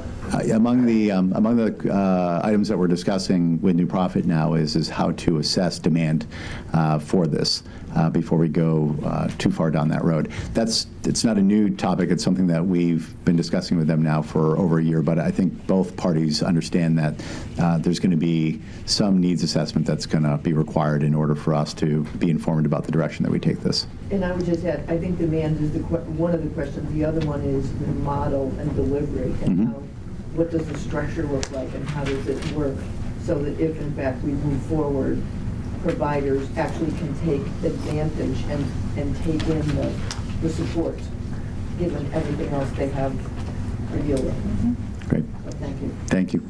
Well, let me just flag that it seems to me, even though they're distinct on this page, that's where it's going to have to fit into the QRIS, right? Otherwise, it's going to be another initiative over here, when in fact, of course, many of its goals are reflected in the standards that we voted on. So I think it really, the critical juncture to address is how this actually is, in fact, a QRIS initiative, like a sub-initiative or something, to think of it a little maybe more that way conceptually, so that it's really workforce development, quality improvement. And to that end, I think the other thing that I'm struck by is this sort of suggests we develop and launch the QRS with something IT related, which I understand on the one hand. I think what we need to further articulate is how do we develop and launch the QRS for the field? And so I think this is an example of where we'd want to talk about the ECSO model. I also think there are pieces of the maintenance budget that can be certainly used to support the development and launch of QRS. So I just want to flag that in terms of a packaging here, that this is maybe on the technical side, but I think the implementation is probably has a little more texture and is a little more workforce oriented. Yep, I would agree with that. Sheila? And I would think one element we look for here is sustainability too. So right. We know that some of this initiative will carry on after it's over. That's right. That's right. Great. Thank you. So going to agency capacity, and I'm conscious of the time here. So this, of course, is an area that was identified by ACF as an area that they anticipated that there would be needs by the states in order to meet their child care development block grant responsibilities. We have brought in the capacity to undertake a BPR to be able to assist us in really rationalizing to the right place in terms of where our needs are to refine this recommendation. We did go through the preliminary exercise to identify our staffing needs. That's what informs this preliminary estimate of $3 million, and we thought it was important to include that as well within our recommendation.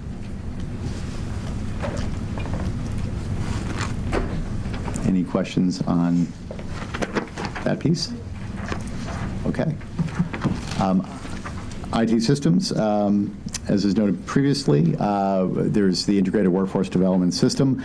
I'm not going to go through the list again because I went through it on an earlier slide as to what the components of that are, but this is what we have identified as the necessary functionality within an IT system to support our workforce endeavors. We also have ongoing needs for CCFA, specifically building enhanced financial modeling tools for our caseload projections. We obviously want to develop tools to assist with our fraud prevention opportunities, automated reports, enhance our internal controls, and in time we want to be able to introduce our QRES data into CCFA, and that, as you might imagine, might bear relationship if we in fact move forward with tiered rates or any kind of a correlation between our subsidy funding and our QRES data. So all of those are areas that we've identified for enhancement activity within CCFA. We also have proposed budgeting as our IT activities have increased, our needs to administer to those have increased, and in our work with the OE, IT, we've identified the need for a program manager position to effectively operate between our agency and EOE IT to manage this on a day-to-day basis. So that's a position here that's listed on the second sub-bullet. And then finally, just within our ongoing work within the LEAD system, we rely upon the Salesforce platform, and there's licensing costs that we've estimated to support our ongoing activity there. So the estimated cost for all of these items is approximately $4.3 million that you see here on the bottom line. Questions? Okay. So in summary, the maintenance budget, as I mentioned earlier, would bring us already to $650.7 million. The total cost of those increases that we proposed is $25.6 million for a grand total of $676.7 million. That brings us to the end of our proposed recommendation. There were several items that I wanted to mention. I'll go back because I'm sure you may want to still have a conversation about this. Tiered rates, as we noted earlier, we have some funding in the FY19 budget. We're interested in using that funding to be able to develop at least some advancements towards understanding what a tiered rate might look like within the context of our subsidy system, within the context of QRIS, and perhaps even anticipate the ECSO model as well. So we might think about not having two systems operating in parallel, but thinking about the entire package. So we're going to continue to work with those funds and bring that information forward to the board. Also wanted to note, while this isn't part of our budget, that the preschool expansion grant funding is going to sunset at the end of this academic year, and that we now have new funding through the CPPI initiative that we're bringing forward. That CPPI initiative is currently out to bid. We expect to have those proposals back over the next several weeks. We look forward to sharing that information with you, and I think a particular value will be, as we assess the PEG and as we look at CPPI, how that might inform our broader subsidy system and any other initiatives that we might want to undertake that look at classroom-based models and look at classroom-based models that may, in fact, involve partnerships between public school districts and community-based operators. Commissioner? Yes. I heard a rumor, hopefully it's just that the CPPI has been cut? So the program wasn't cut. It is presently, it is in fact December 11th of 2019. We're halfway through the fiscal year.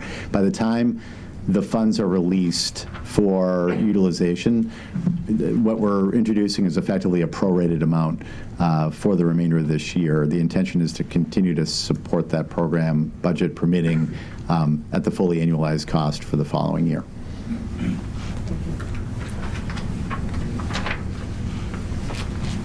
So that brings us to the end of our presentation. Yes, Mary. Back up a minute? Yeah. So is that, so we don't have the opportunity to stay at, it was 5 million, I think, correct? I get the 6 months, but is there any capacity to be able to actually still go after the 5 million?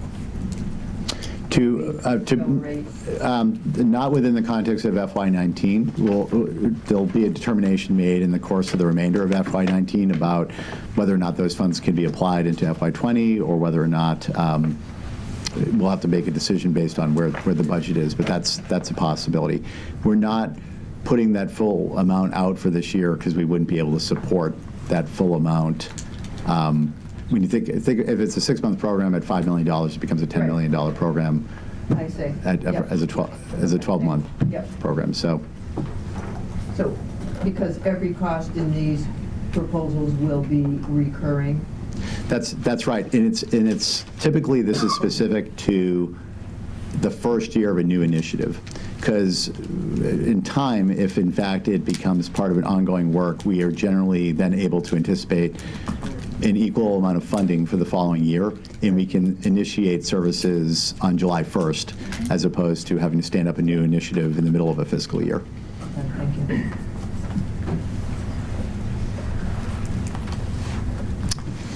Comments or questions about the recommendation from the agency and the commissioner in particular?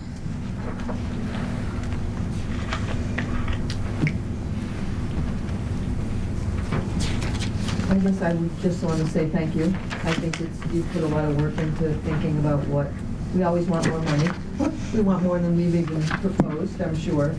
But I think hearing from the field, and I know we got some info from NACA as an example, I think a few days ago, requesting a rate increase that I think was actually less than what we're proposing at the moment. Am I right about that? And maybe I shouldn't say that out loud, but that, but you just did. Some of the infrastructure requests that you've made towards the department are somewhat in alignment with what we're hearing from the field. So I think it's a good start. Thank you. I also will say, just having had the privilege to engage in this work for a while, I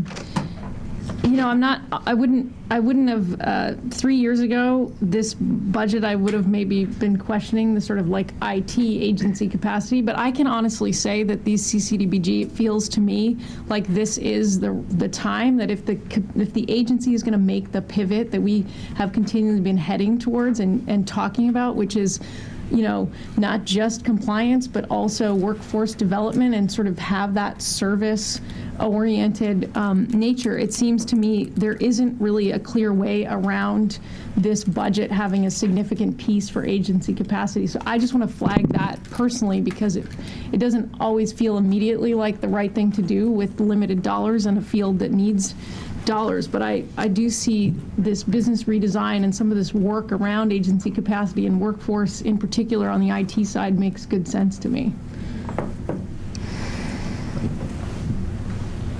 Well, thank you So very thank much. you. All right. Well, that it seems like we'll go ahead, and I don't hear any pleas for changes. I think the only thing that I flag is this notion of access, and at what point in the coming months we sort of revisit this topic, and certainly for the next fiscal year have a better sense of just what the universe is in terms of this expanded number of those who need to be served, and what that means for the wait list, and what that means for a theory of action around access and this kind of quality access juncture. We sort of committed to the quality side, heard tremendous plea from the field 3.5 years ago about stabilizing, and I think we may be in the position in the subsequent 12 months to sort of ask ourselves to revisit that idea on the basis of this work on expanding eligibility. Excuse me, Joni. I'm wondering if, in addition to revisiting it on an as-needed, right. Given some of the written testimony we received during the week, would it be advantageous to be more proactive and develop a plan with A, B, and C alternatives? I truly don't know, but rather than wait until we have to. No, I do think Joan is right to sort of say, like, can we flag this? Yeah. Are there going to be supplemental? And I think we could take it into fiscal for a deeper discussion about what we think this could and might look like, and start to put some shape on next steps, because we also do want to manage that tension on the quality side too. Definitely, yeah. Great. All right, should I make the motion? I move that the Board of Early Education and Care, in accordance with General Law C-15D-4, hereby adopts the Commissioner's proposed fiscal year 2020 budget request as its budget recommendation, and further authorizes the Commissioner to submit the Board's final budget recommendations to the Secretary of Education. Second? Second. All in favor? Aye. Opposed? Abstained? Thank you. Since recommendations coming to me, so I don't want to prejudge it. You cannot operate on both sides of the equation, right? Thank you very much. Thank you, Commissioner, Deputy Commissioner, I've now been sanctioned to walk this over and hand it to the Secretary. It has to be postmarked or something. And we'll just look forward to some updates along the way through the process. Thank you. All right, we'll move to our second item, which we heard quite a bit about in the public comment on the subsidy regulations.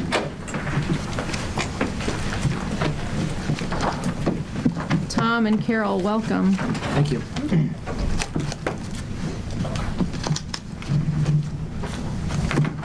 Chairperson Lasso, Secretary Pizer, Commissioner Weber, members of the board, good afternoon. Carol and I are back for what hopes to be our final installment of the subsidy regulations. So the purpose of today's presentation, so we're going to go through the public comment that we received and highlight those and go for the proposed revisions to the financial assistance regulations. As you recall, these proposed changes are needed to comply with the Child Care Development Block Grant, which has an overarching goal to increase access and stability for families while maintaining the integrity of the child care subsidy program. So the goal is to present the final draft of the updated regulations to the board for the vote. And if the amended regulations are approved today, EEC will file the necessary paperwork for a March 2019 implementation date.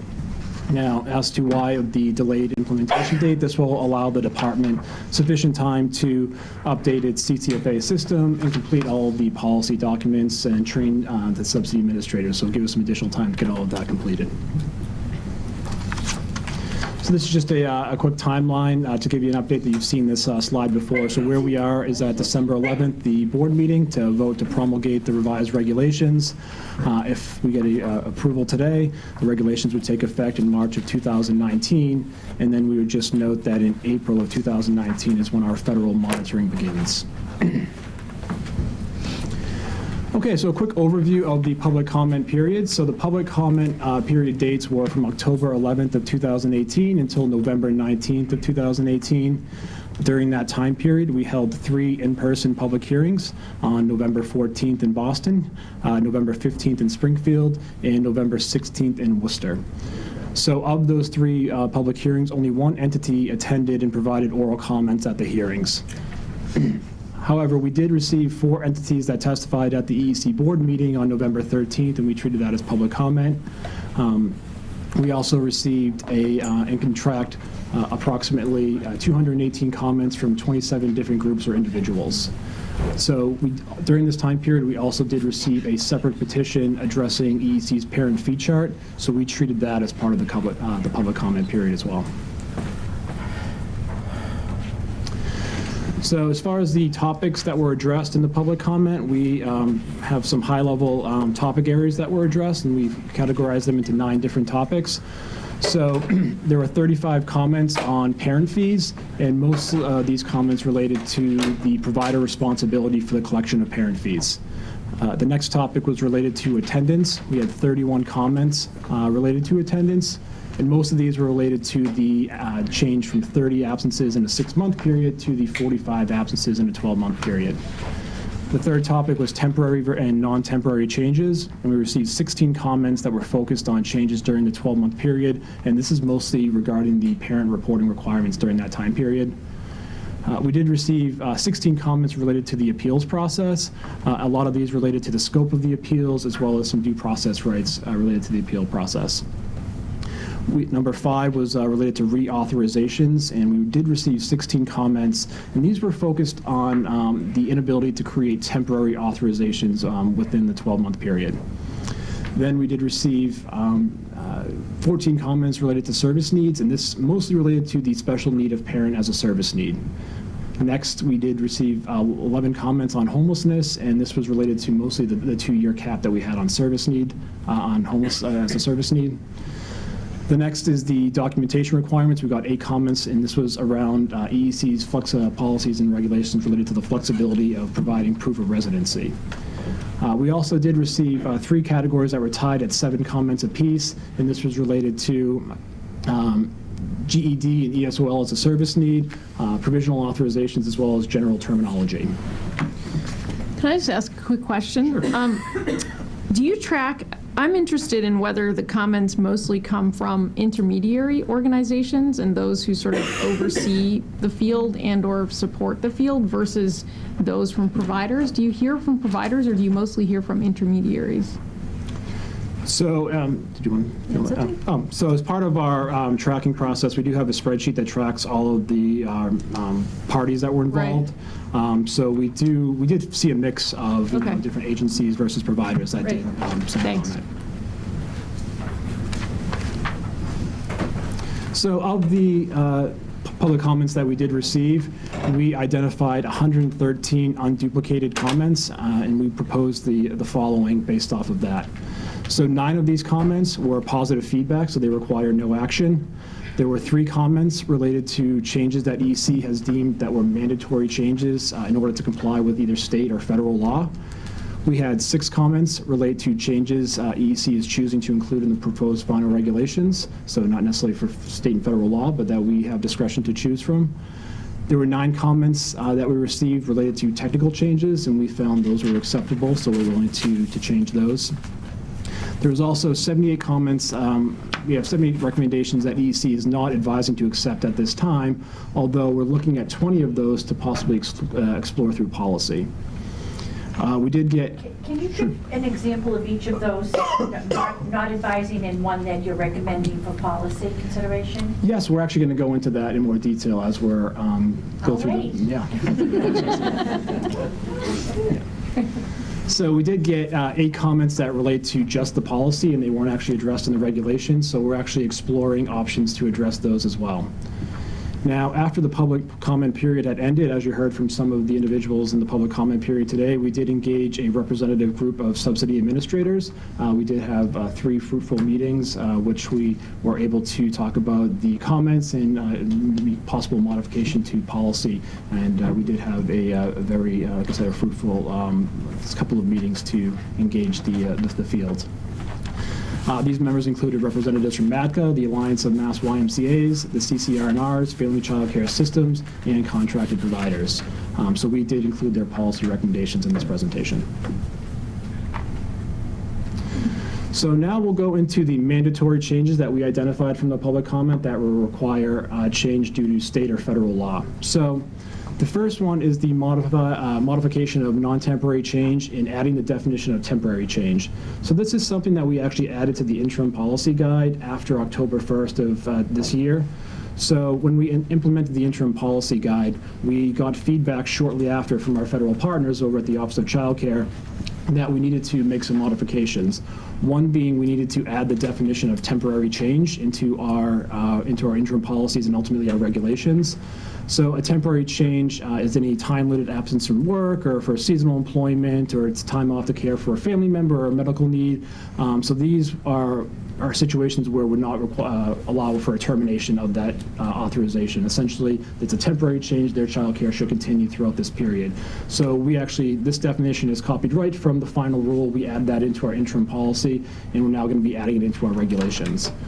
We also made a change to our non-temporary change definition. So in that definition in the interim policy, we classified a non-temporary change as any cessation of a parent's service need that is expected to last longer than 30 days.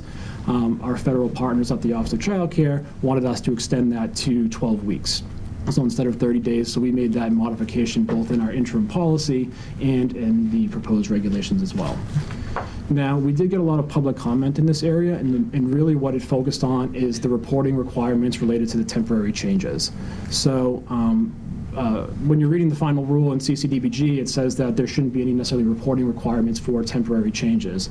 Now, Massachusetts got specific approval from the Office of Child Care to allow for this temporary reporting, these changes.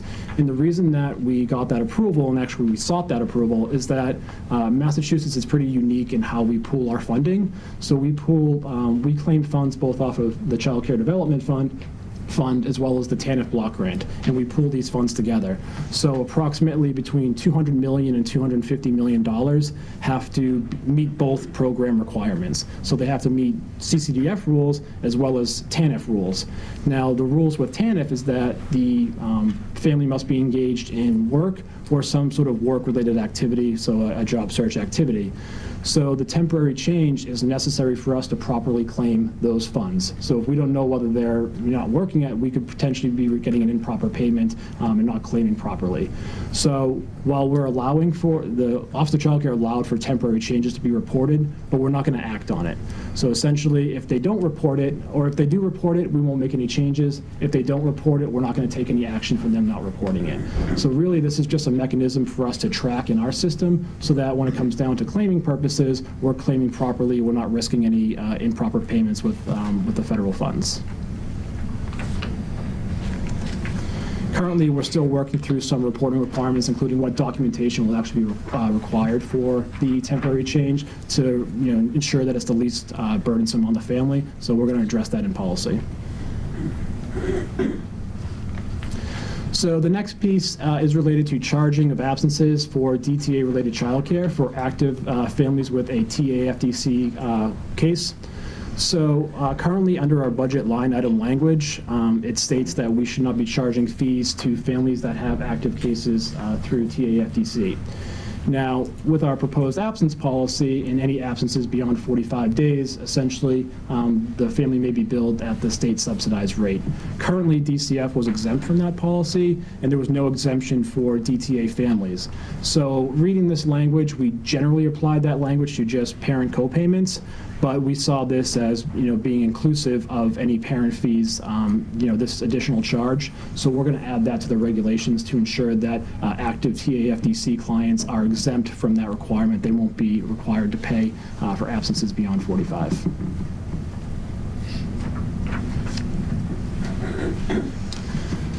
So the third piece that is mandatory, and this is related to our parent fee chart. So we received several comments related to the parent fee chart, mostly related to the fact that it hasn't been updated in several years.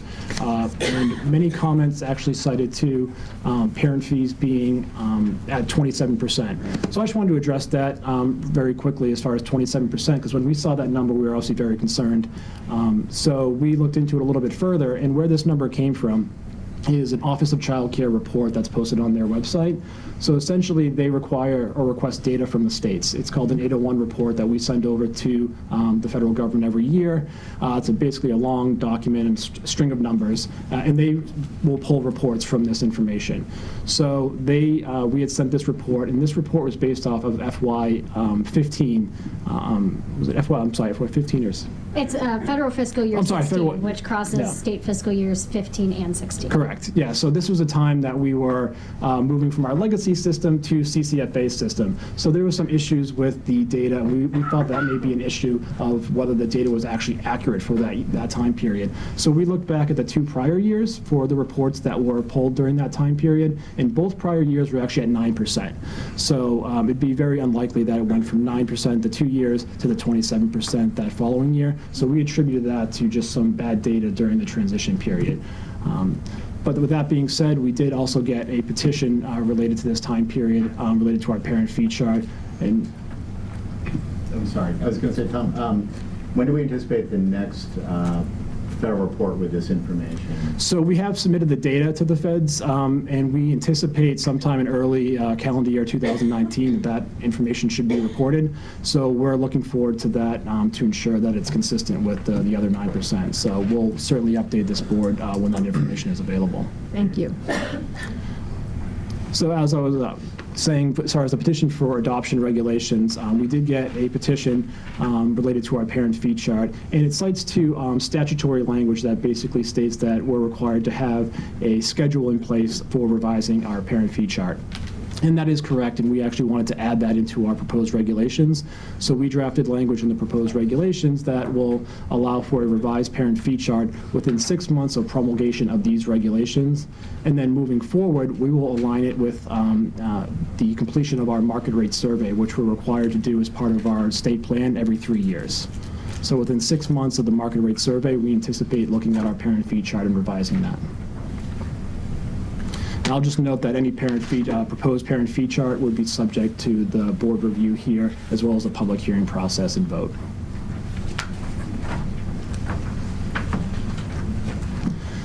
So the next thing I'll go into is just additional changes that we are going to make based off the public comments, so these aren't necessarily required by federal or state law. And a lot of these topics we addressed as part of our provider meetings that we had following the public comment period. So the first one I'll note is just related to attendance and writing to schedule. So we did receive a lot of comments, and it was mentioned here today during the public comment period, about having to write a subsidy based on a schedule, and this is obviously problematic for certain families that have, court-ordered visitation rights and things like that. So we have in our regulations that our children should not be authorized for early education and care on days that they are regularly scheduled to be absent. So this obviously caused a problem for a lot of these families. So we did discuss this during our provider group and listen to their feedback, and we do think that we're able to come to an agreement. So we're looking to carve out a policy that will allow for specific exemptions for these families, mostly related to DCF-involved children who have a lot of court-ordered visitation rights and things like that. So we are hoping to carve that out in policy to allow to accommodate this this comment that we received.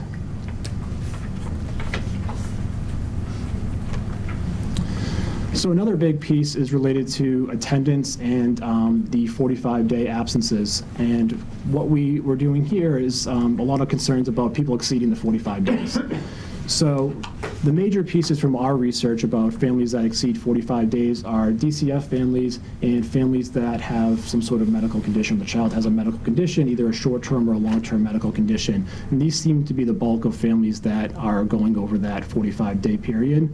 So right now, DCF already has an exemption. So as long as DCF reauthorizes, they're not going to be subject to the 45-day absence requirement. So the next big piece is children with chronic medical illnesses. So this is something that we discussed in the provider meetings as well, about how we can carve out some sort of process so that children that have either a short-term medical need, so say they break their leg and they have to be out of care for a month, or if they have a long-term need where they have asthma or they have some sort of treatment where they need to be out for a long period of time, we want to carve out some sort of exception for these families. And we think that between these two exceptions, that'll cover most of the families that will be going over the 45-day limit. So we worked on this issue with the provider group, and we're going to carve out, so we're going to add something to regulations that basically allows for subsidy administrators to approve this in the field. So rather than it being under our variance policy, which our variance would be something that EEC would need to review and approve, might be more burdensome for the agency, we're going to carve something out in regulations, in the proposed regulations, that would allow subsidy administrators to approve this in the field. And can you just tell me, what would be the basis for declining it? I mean, in other words, presumably if it's a medical condition and the letter is from a physician, is that what you're talking about? Yeah, so that's principally the form would require some sort of medical professional to So document the what the approval condition is. Routine, is procedural, or Correct. technical. We were kind of seeing it as sort of what agencies and entities have to do for Family Medical Leave Act, where there's certain conditions that if the letter and the FMLA documentation meets those conditions, it's approved. And the conditions are very generic. And so that was kind of our envisioning of this. Yeah. I think the only thing is we did kind of have some back and forth about those that are sudden health issues. For surgery or broken limb, I think we were thinking of this waiver for if it was kind of 3 consecutive weeks. I think we were concerned about using this if the child was going to be out for, say, 3 or 4 months in a row. We'd still have opportunities for them to maintain their subsidy, but not necessarily use the waiver in those circumstances. So I think that's what we're more going to make sure we're addressing through policy, is kind of separate out those that are chronic illnesses that you have a medical professional saying this child has severe asthma, they must be out when there's certain weather conditions or when there's certain allergens present or when they get a cold or anything like that, versus someone that's a more sudden urgent condition. I see. Okay, thanks. So the next piece here for a proposed change, something that we received a lot of comments on, is related to GED and ESOL. Now, the original regulations had a 1-year limit capped on this. So for families using this as their sole service need, so not families that are combining with some other service need. And the basis behind that was given the number of unstructured programs parents were using for a service need under prior policies.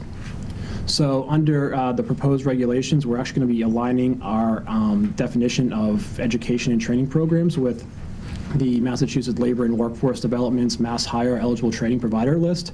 So because we're aligning this and we now have a list of eligible providers, we're willing to, in the proposed regulations, remove that 1-year cap. So there will be no limit to the amount of time that someone can use this as their sole service need.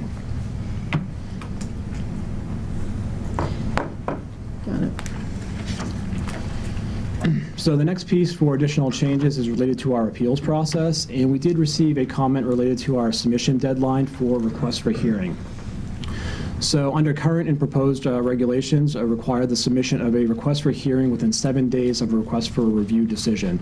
So when our public comment looked at that deadline was too short compared to other state agencies. So we did look around at other state agencies and found that many state agencies are increasing that from 7 days. It's anywhere between 14 and 21 days. Yes. Is that the date that it was issued or the day that it was received?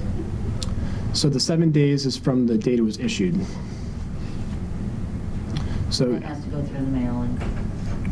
It is also typically emailed to the parent when we have an email address available. So with that 7-day timeline, we did agree that that was too short, especially in compared with other agencies. We did agree that was a shorter deadline. So that, under the proposed regulations, what we're bringing before the board today, we're going to increase that from 14 days. And just to note that this EEC is one agency that has multiple levels of review. So we have a request for review period, and then it goes to a request for hearing period. So the request for hearing period is the second level of review, whereas other agencies have just one level of review. So I would just note that there is multiple opportunities for appeal. Carolyn, do you have a benchmark that you'd like, just thinking about you in other contexts? You know, just in fairness to families, you know, people go on vacation, or they go away, or people are ill, they have other family issues that impact. And so, you know, especially, you know, I just think of sort of an appeal process. It's a little short, yeah. Yeah. What's your take on 14 to 21? Does that? Do you know what Mass Health does? That's what I was wondering. Like, what do other? I don't know offhand. No, I don't know the exact timeline. When looking at other state I think it's 30 days. what was the range that you found generally? Right between the 14 to 21 day range was average. I should note our request for review process, they have a 30-day window to get the appeal in, so the bulk of our appeals are through the review process. Like we said, this is the second level of appeal that has the I see. So they're already engaged with the appeal process. That makes it, that does make a difference. Yeah. So a request for review is a decision, the request for review decision is issued by an EEC staff member to the parent. So the parent's already been in review for a period of time prior to this deadline applied. All right. Thanks.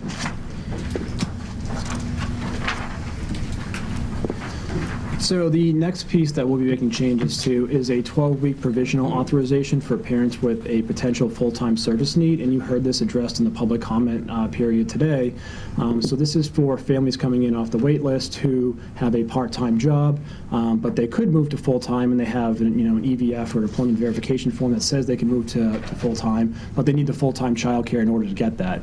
So in this situation, we did receive several comments related to that, so we are going to make a change where, if they can present that they can get to a full-time service need, we would give them that 12-week provisional authorization at full-time. That way it'll give them the necessary time to obtain that full-time documentation.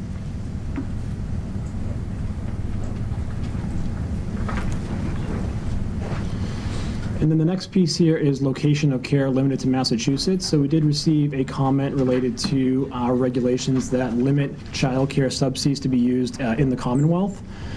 So this was related to a number of programs that operate summer camps that are across state lines. So generally New Hampshire right across the border. So families that live close to the border might utilize a New Hampshire camp.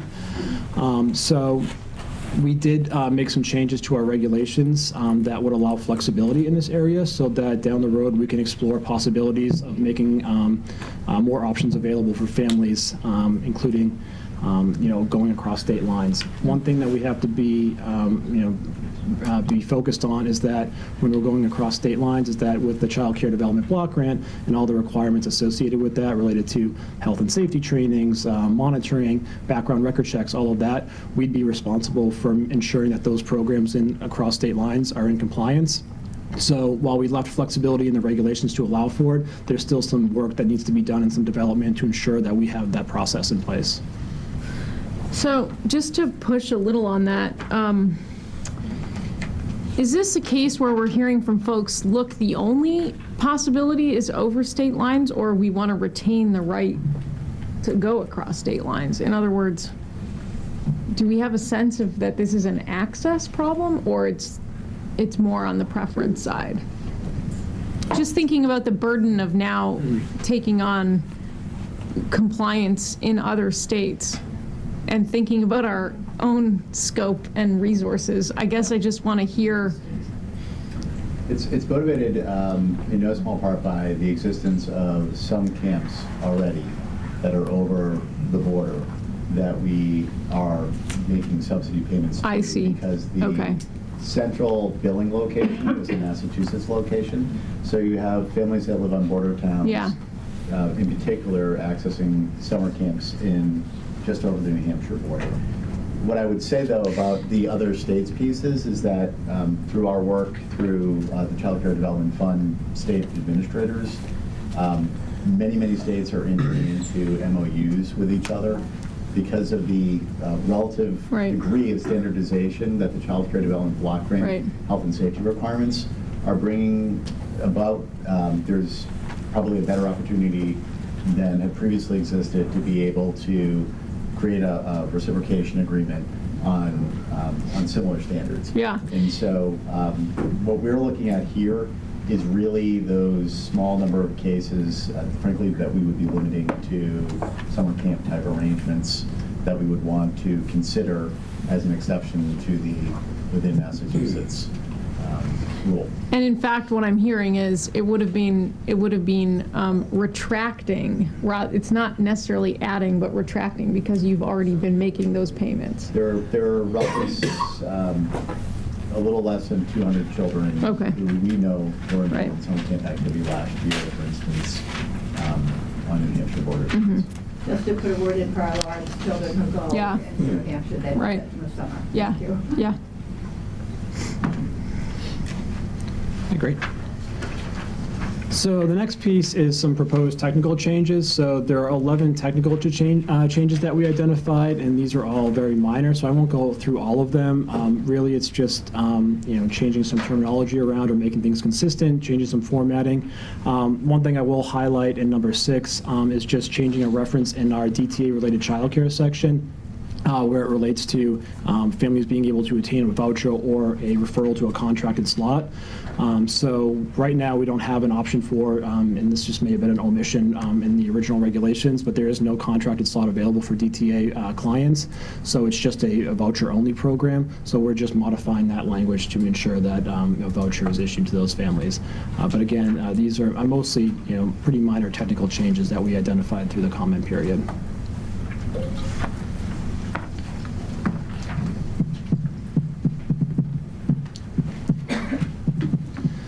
So the next piece is related to some policy changes. So these were things that were addressed in the public comment as well as during the meetings with the representative group of providers. So we are exploring a number of areas that we're going to possibly clarify in policy while still maintaining the intent of the proposed regulations. So one issue is related to the parent fees. So right now, the regulations state that providers may be held responsible for balances over 3 weeks, which the regulations allow us flexibility here to kind of create some guidelines around that. So we have been talking with the provider group related to that issue.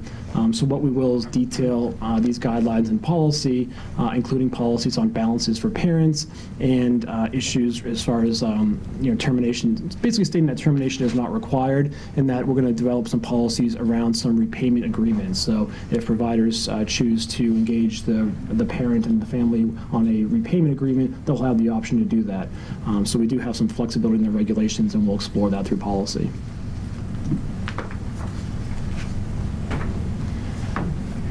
So a couple of issues that we'll be exploring through policy related to attendance. And again, the chronic illness waiver we just spoke to, and allowing for some sort of exemption for these families, and it'll allow subsidy administrators to approve this in the field rather than leaving it to our invariance policy.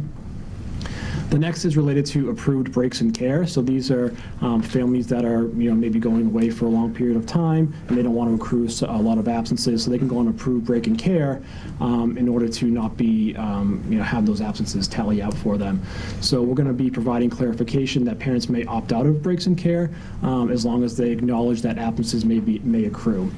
This is something that we addressed in the provider meetings as well, as that could become an issue for various providers because issues relate to whether they have to hold the slot open during that approved break in care. So some parents may be willing to opt out of that, and if they're going for a 2-week vacation, maybe they're willing to take those absences. So we are allowing that opt-out clause. I just think that that's a tricky topic in many communities. The community I work with, many people go back to their home country for 2 or 3 months, and I would want to make sure that the parents really understand what they're doing and signing off on. Yeah, that's why we had switched it around, because we wanted to make sure a parent's not necessarily going to know, hey, I can take a break in care. They're going to just mainly think of, how can I not lose my subsidy? How can I not lose my place?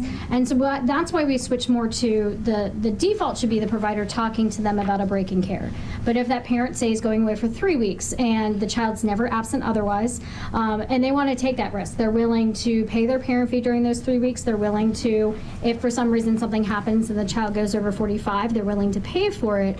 We want to make sure that those parents do understand and are given the option to opt out. What we actually have is we have an approved break in care form, and so the parent does actually have to actively sign to opt out of the break, just so that they are aware of the implications. Thank you. Thanks. Good. And then the next piece is related to unexplained absences, and we got a lot of comments on this in the public comment period, that the unexplained absence process is a little bit confusing. So if a parent doesn't call, then it would be marked as a no-show, no-call. It's an unexplained absence. But if the provider were to call that same day and reach the parent, it would still be marked as an unexplained absence because the parent wasn't the one that initiated the contact. The providers thought, and the provider group thought this was a little bit confusing, and didn't appreciate this policy. So we did talk through it. And we're able to come to some sort of agreement where we can craft out in policy where, if it's the same day and the provider reaches out to the parent that day and is able to make contact with that parent, that there will be that flexibility to change that to an explained absence rather than unexplained absence. Yes.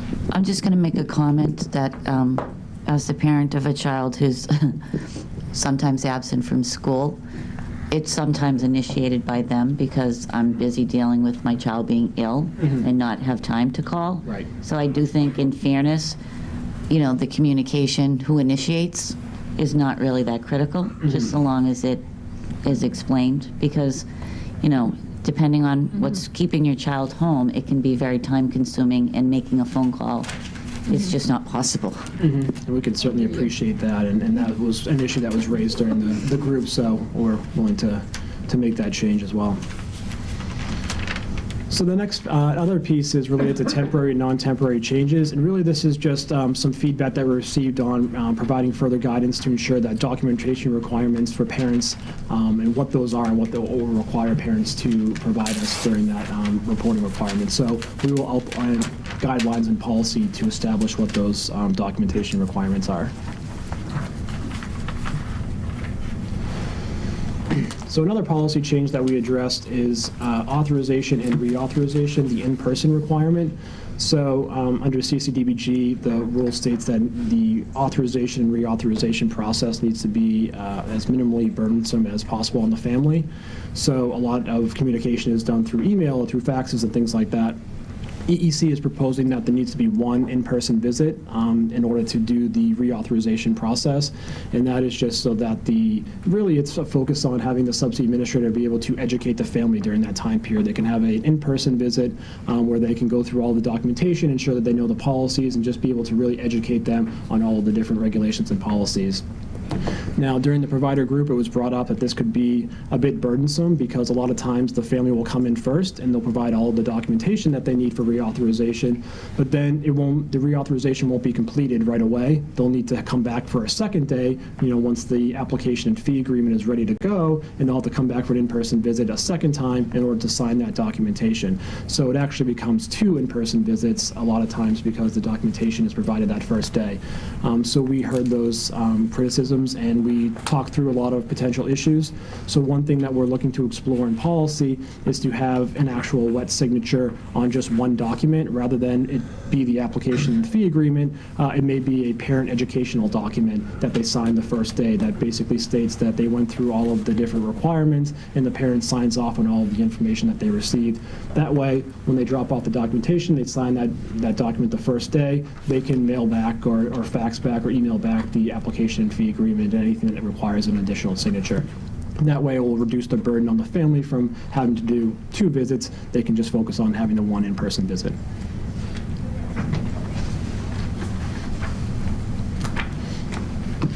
So a couple of other pieces that we'll be addressing through policy changes. So related to the homeless service need beyond 2-year limit. So EEC is going to address in policy and really detailed guidelines for when variances will be granted and what documentation will be required. So we'll specifically highlight that a parent's documentation on continued stay in a shelter will be like an automatic approval. So we'll work with the provider group and internally here at EEC to find out what documentation will be appropriate, an appropriate mechanism for extending that variance beyond 2 years. Another policy issue that we'll be working on is documentation of requirements for a proof of residency. And so this is something that we're already working on internally with EEC staff here to identify what documents will be acceptable to show proof of residency here in Massachusetts. So our goal is to have some sort of guidelines in our policy guide that will list the individual documents and what will be accepted. And then the last piece here is authorization calculation errors, and you heard this addressed in the public comment as well. So there was one issue under CCDBG, a parent fee can't be raised beyond what is originally established at the initial authorization, so you can't make the parent fee higher. So individuals raised concerns about what if there was a mistake during the authorization process where the fee was lower than it was supposed to be, and they actually made a calculation error. Can we change it to the higher parent fee during that authorization period? Our initial concern was no, you can't do that. It's prohibited by the rule. But we were able to work with our federal partners at the Office of Child Care, and as long as it's related to a miscalculation that would possibly result in an improper payment, they would be allowed to change that payment amount and go to a higher fee amount if they identify that. That's great. Thank you. So that is all we have. So I'll certainly address any questions that. Yes. Really just a comment and then one question. I just am really impressed with the comprehensive work that you guys did in terms of taking into account all of the comments that were made, detailing for us in a very comprehensive way what those were and what your responses were with the explanation of why. So as someone that's been through many regulation changes and votes and throughout my professional career, I think you did an outstanding job, and I just want to say that. My only question is, do you know if DCF and DTA concurred with these regulations? Yes, so we did share our regulations, and we were working with them throughout this process and sharing updated versions with them and getting feedback on our regulations as well from them. Thank you. Agreed. I'd echo the same thing, which is this is really helpful, and it's great to kind of hear about these public comment processes and what they bear in terms of material changes. So thank you. Yeah, sometimes it seems picky, but it has a profound effect on people's lives. So Right. Thank you. Yeah. And again, how responsive you were to one comment said this, so we acted. Very, very good. Thank you. I am struck by this sort of next era of support and sort of even being much more family and child focused, and I think it also then behooves the agency to pay a lot of attention to what this means for processes here and the budget, right? Because a lot of these, certainly in the end, just cost more. There's no question. And I think we'd all agree with the spirit, and it's going to matter. It's going to be a bit of a shock to the system, if you will, and we're going to need to think that through. So thank you. All right, I'll make the motion that the Board of Early Education and Care, in accordance with General Law C-15D3, hereby approves 606 CMR 10, the proposed regulations as amended by review of public comment governing the subsidized child care regulations. In addition, the board also authorizes the Commissioner of the Department of Early Education and Care to file the proposed regulations as amended by review of public comment and subject to review and comment from the Joint Committee on Education with the Secretary of the Commonwealth for publication in the Massachusetts Register as 606 CMR 10 in accordance with General Law C-30A. Do I have a second? All in favor? Aye. Opposed? Abstained? Thank you very much. Nice job. Thank you.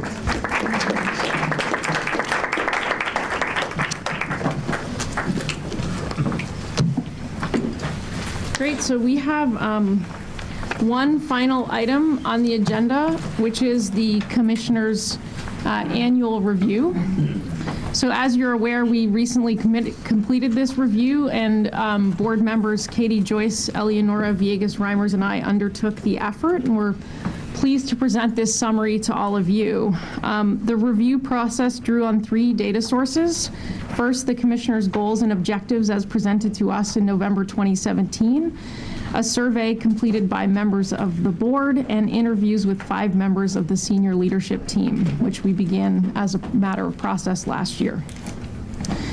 So on the survey data, this year's information gathered through the survey was organized into 4 sections: communication and interpersonal skills, leadership and decision-making skills, collaboration and accountability, as well as progress on the Commissioner's goals and strategic activities, which was entirely narrative and focused on general areas of leadership, as well as agency work on priorities.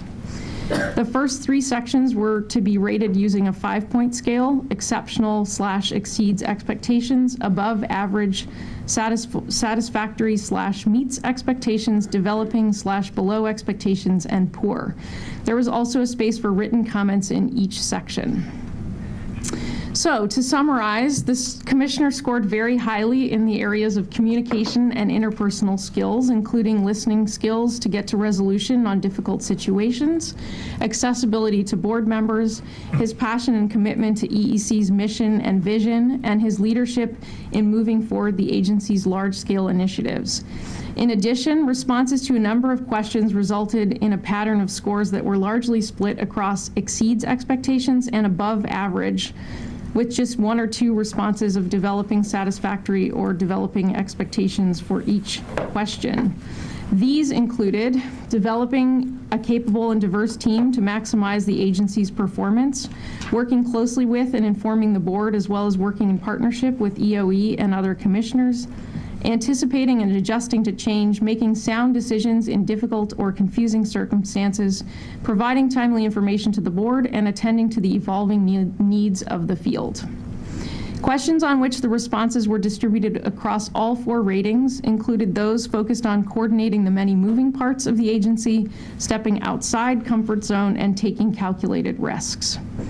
With respect to the narrative comments, board members were affirming of the commissioner's role as agency leader, his communication and interpersonal skills and accessibility, ability to form trusting relationships, as well as excellent work with legislators and external partners, all of which were seen as crucial for agency progress to date and going forward.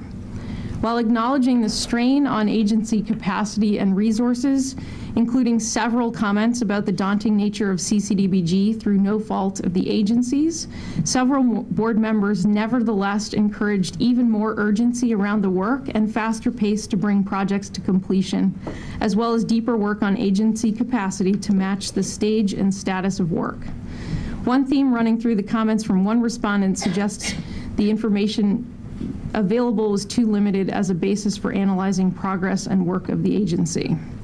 Finally, members generally saw progress in the Commissioner's 3 stated goals for the year, particularly with respect to policy and programming, the first goal, work with legislators, partner agencies, and new profit as evidence of progress on the third goal.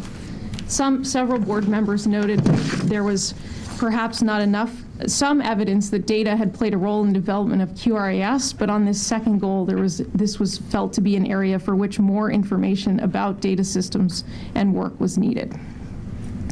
Also, as part of the Commissioner's evaluation, the ad hoc committee, particularly Katie Joyce and Eleonora Villegas-Reimers, interviewed 5 members of the senior leadership team, particularly those with involvement in the prior year's strategic work. These individuals included Jocelyn Bond, Bill Concanon, Ola Friday, Anita Moeller, and Felicia Sullivan.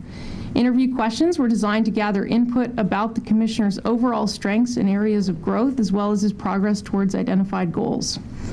Those who were interviewed offered overwhelmingly positive comments about the Commissioner's leadership, specifically regarding his ability to develop relationships, collaborate with others, and make progress on the agency's goals. Those interviewed described the Commissioner's strong working relationships with people across the agency and external partners. People credited these strong relationships to his ability to listen to others' perspectives, respond to individuals' needs and concerns, and establish trust. Respondents described how the Commissioner also uses these skills in political context, building strategic relationships with legislators and external partners.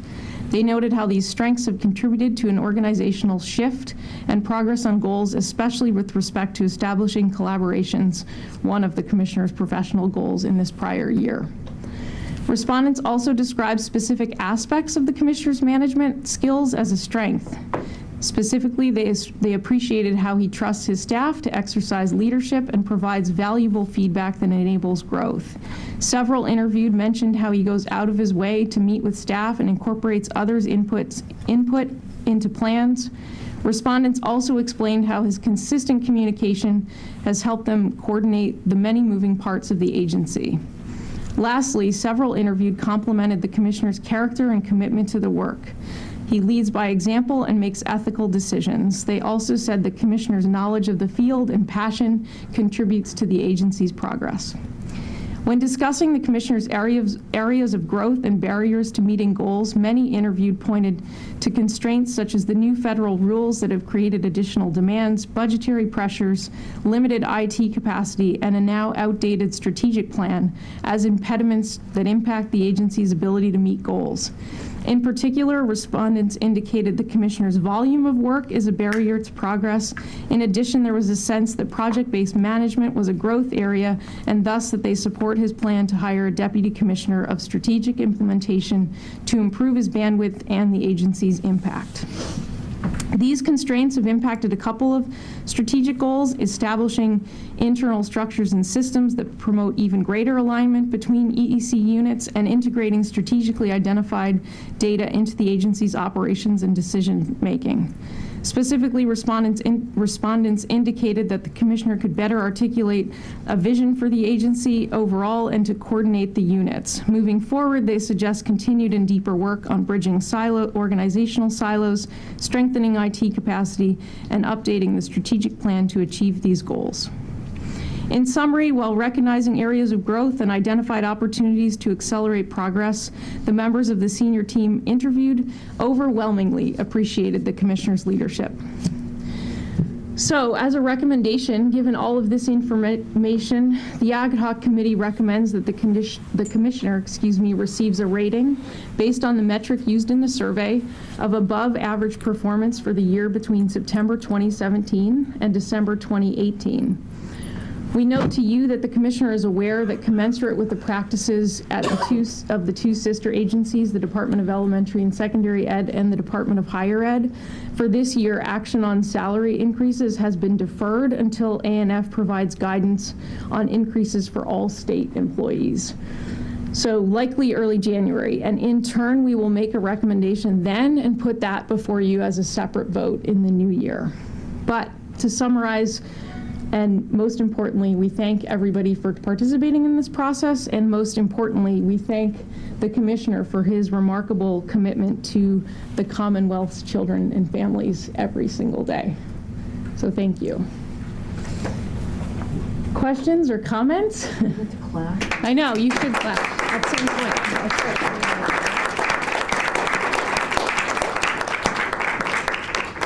I know I can say personally that that I thought that this process actually highlighted many conversations that we've all had, and certainly that the Commissioner and I have had about sort of where things stand with the work and the agency in terms of its evolution and its history and its sort of where things are headed in this field. And it was nice to have that kind of alignment and sort of a sense of transparency, if you will.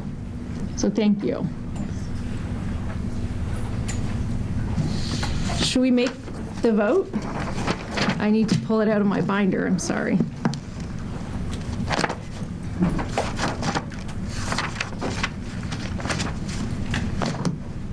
There's a letter from Bill Eddy in here. I am about to go print it for you. Okay. Bill Eddy's letter isn't sufficient? Bill Eddy's letter does not do the trick. Let me say a couple other things. No, it's actually related, but I thought we'd do it right after. But I will just say that, you know, this is also like a good moment. We had the retreat in July. Now we're sort of halfway through the fiscal year, end of calendar year. I mentioned this in July, and I mentioned a few things at our last meeting, but I think one thing that there's a few items on the agenda, I think, for all of us to consider. One is to really push the data use piece and to hear more about the new position and where that work has been and will continue to go.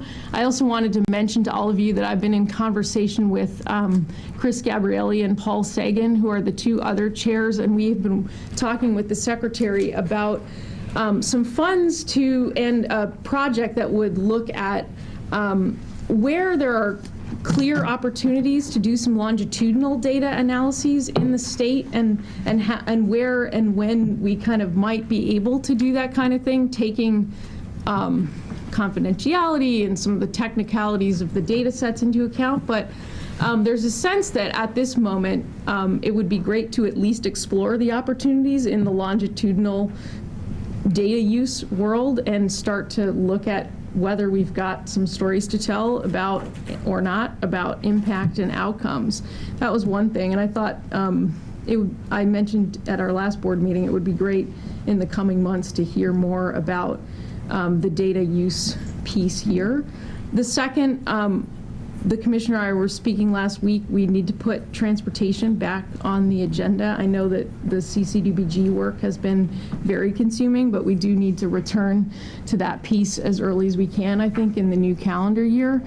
And we'll hear more about the business process redesign as it unfolds. We talked about that last month. And then finally, I think we're in a position to try to really push it on QRIS and think through really what is the right supports and what is the implementation sooner rather than later, so that we can tee up those next steps for workforce especially. And then finally, it seems that PEG is going to come to an end.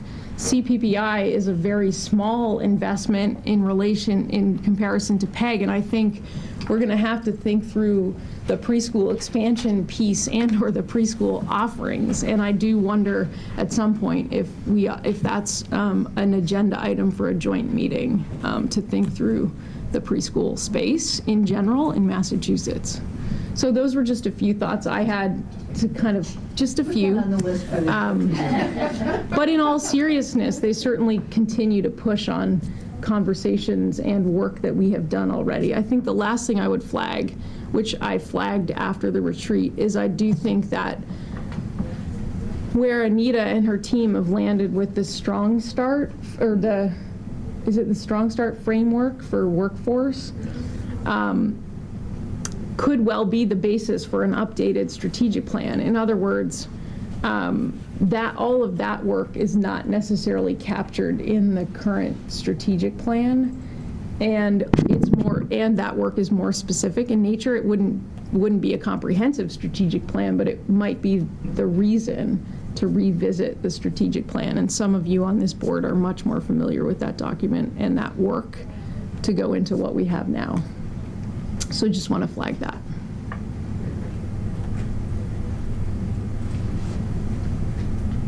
Noni, if I may, as somebody who had the pleasure of speaking to a number of members of your senior team in feedback about how they feel about working in the organization and how they feel about working for you.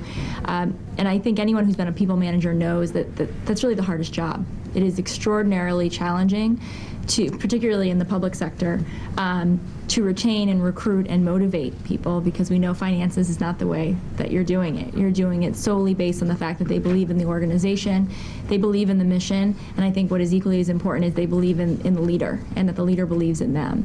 And the overwhelming support and just positive feedback from your team members was not unexpected, certainly, but just really is such a it's such a wonderful thing, and I just feel like I want to highlight that and let you know that, and what a well-respected, not just liked, but well-respected manager you are, and how much I think that plays into the success of this agency, a very complex agency with complex issues and structures, and the fact that the feedback was unanimously so positive is just such a tribute to the work that you've done. So congratulations.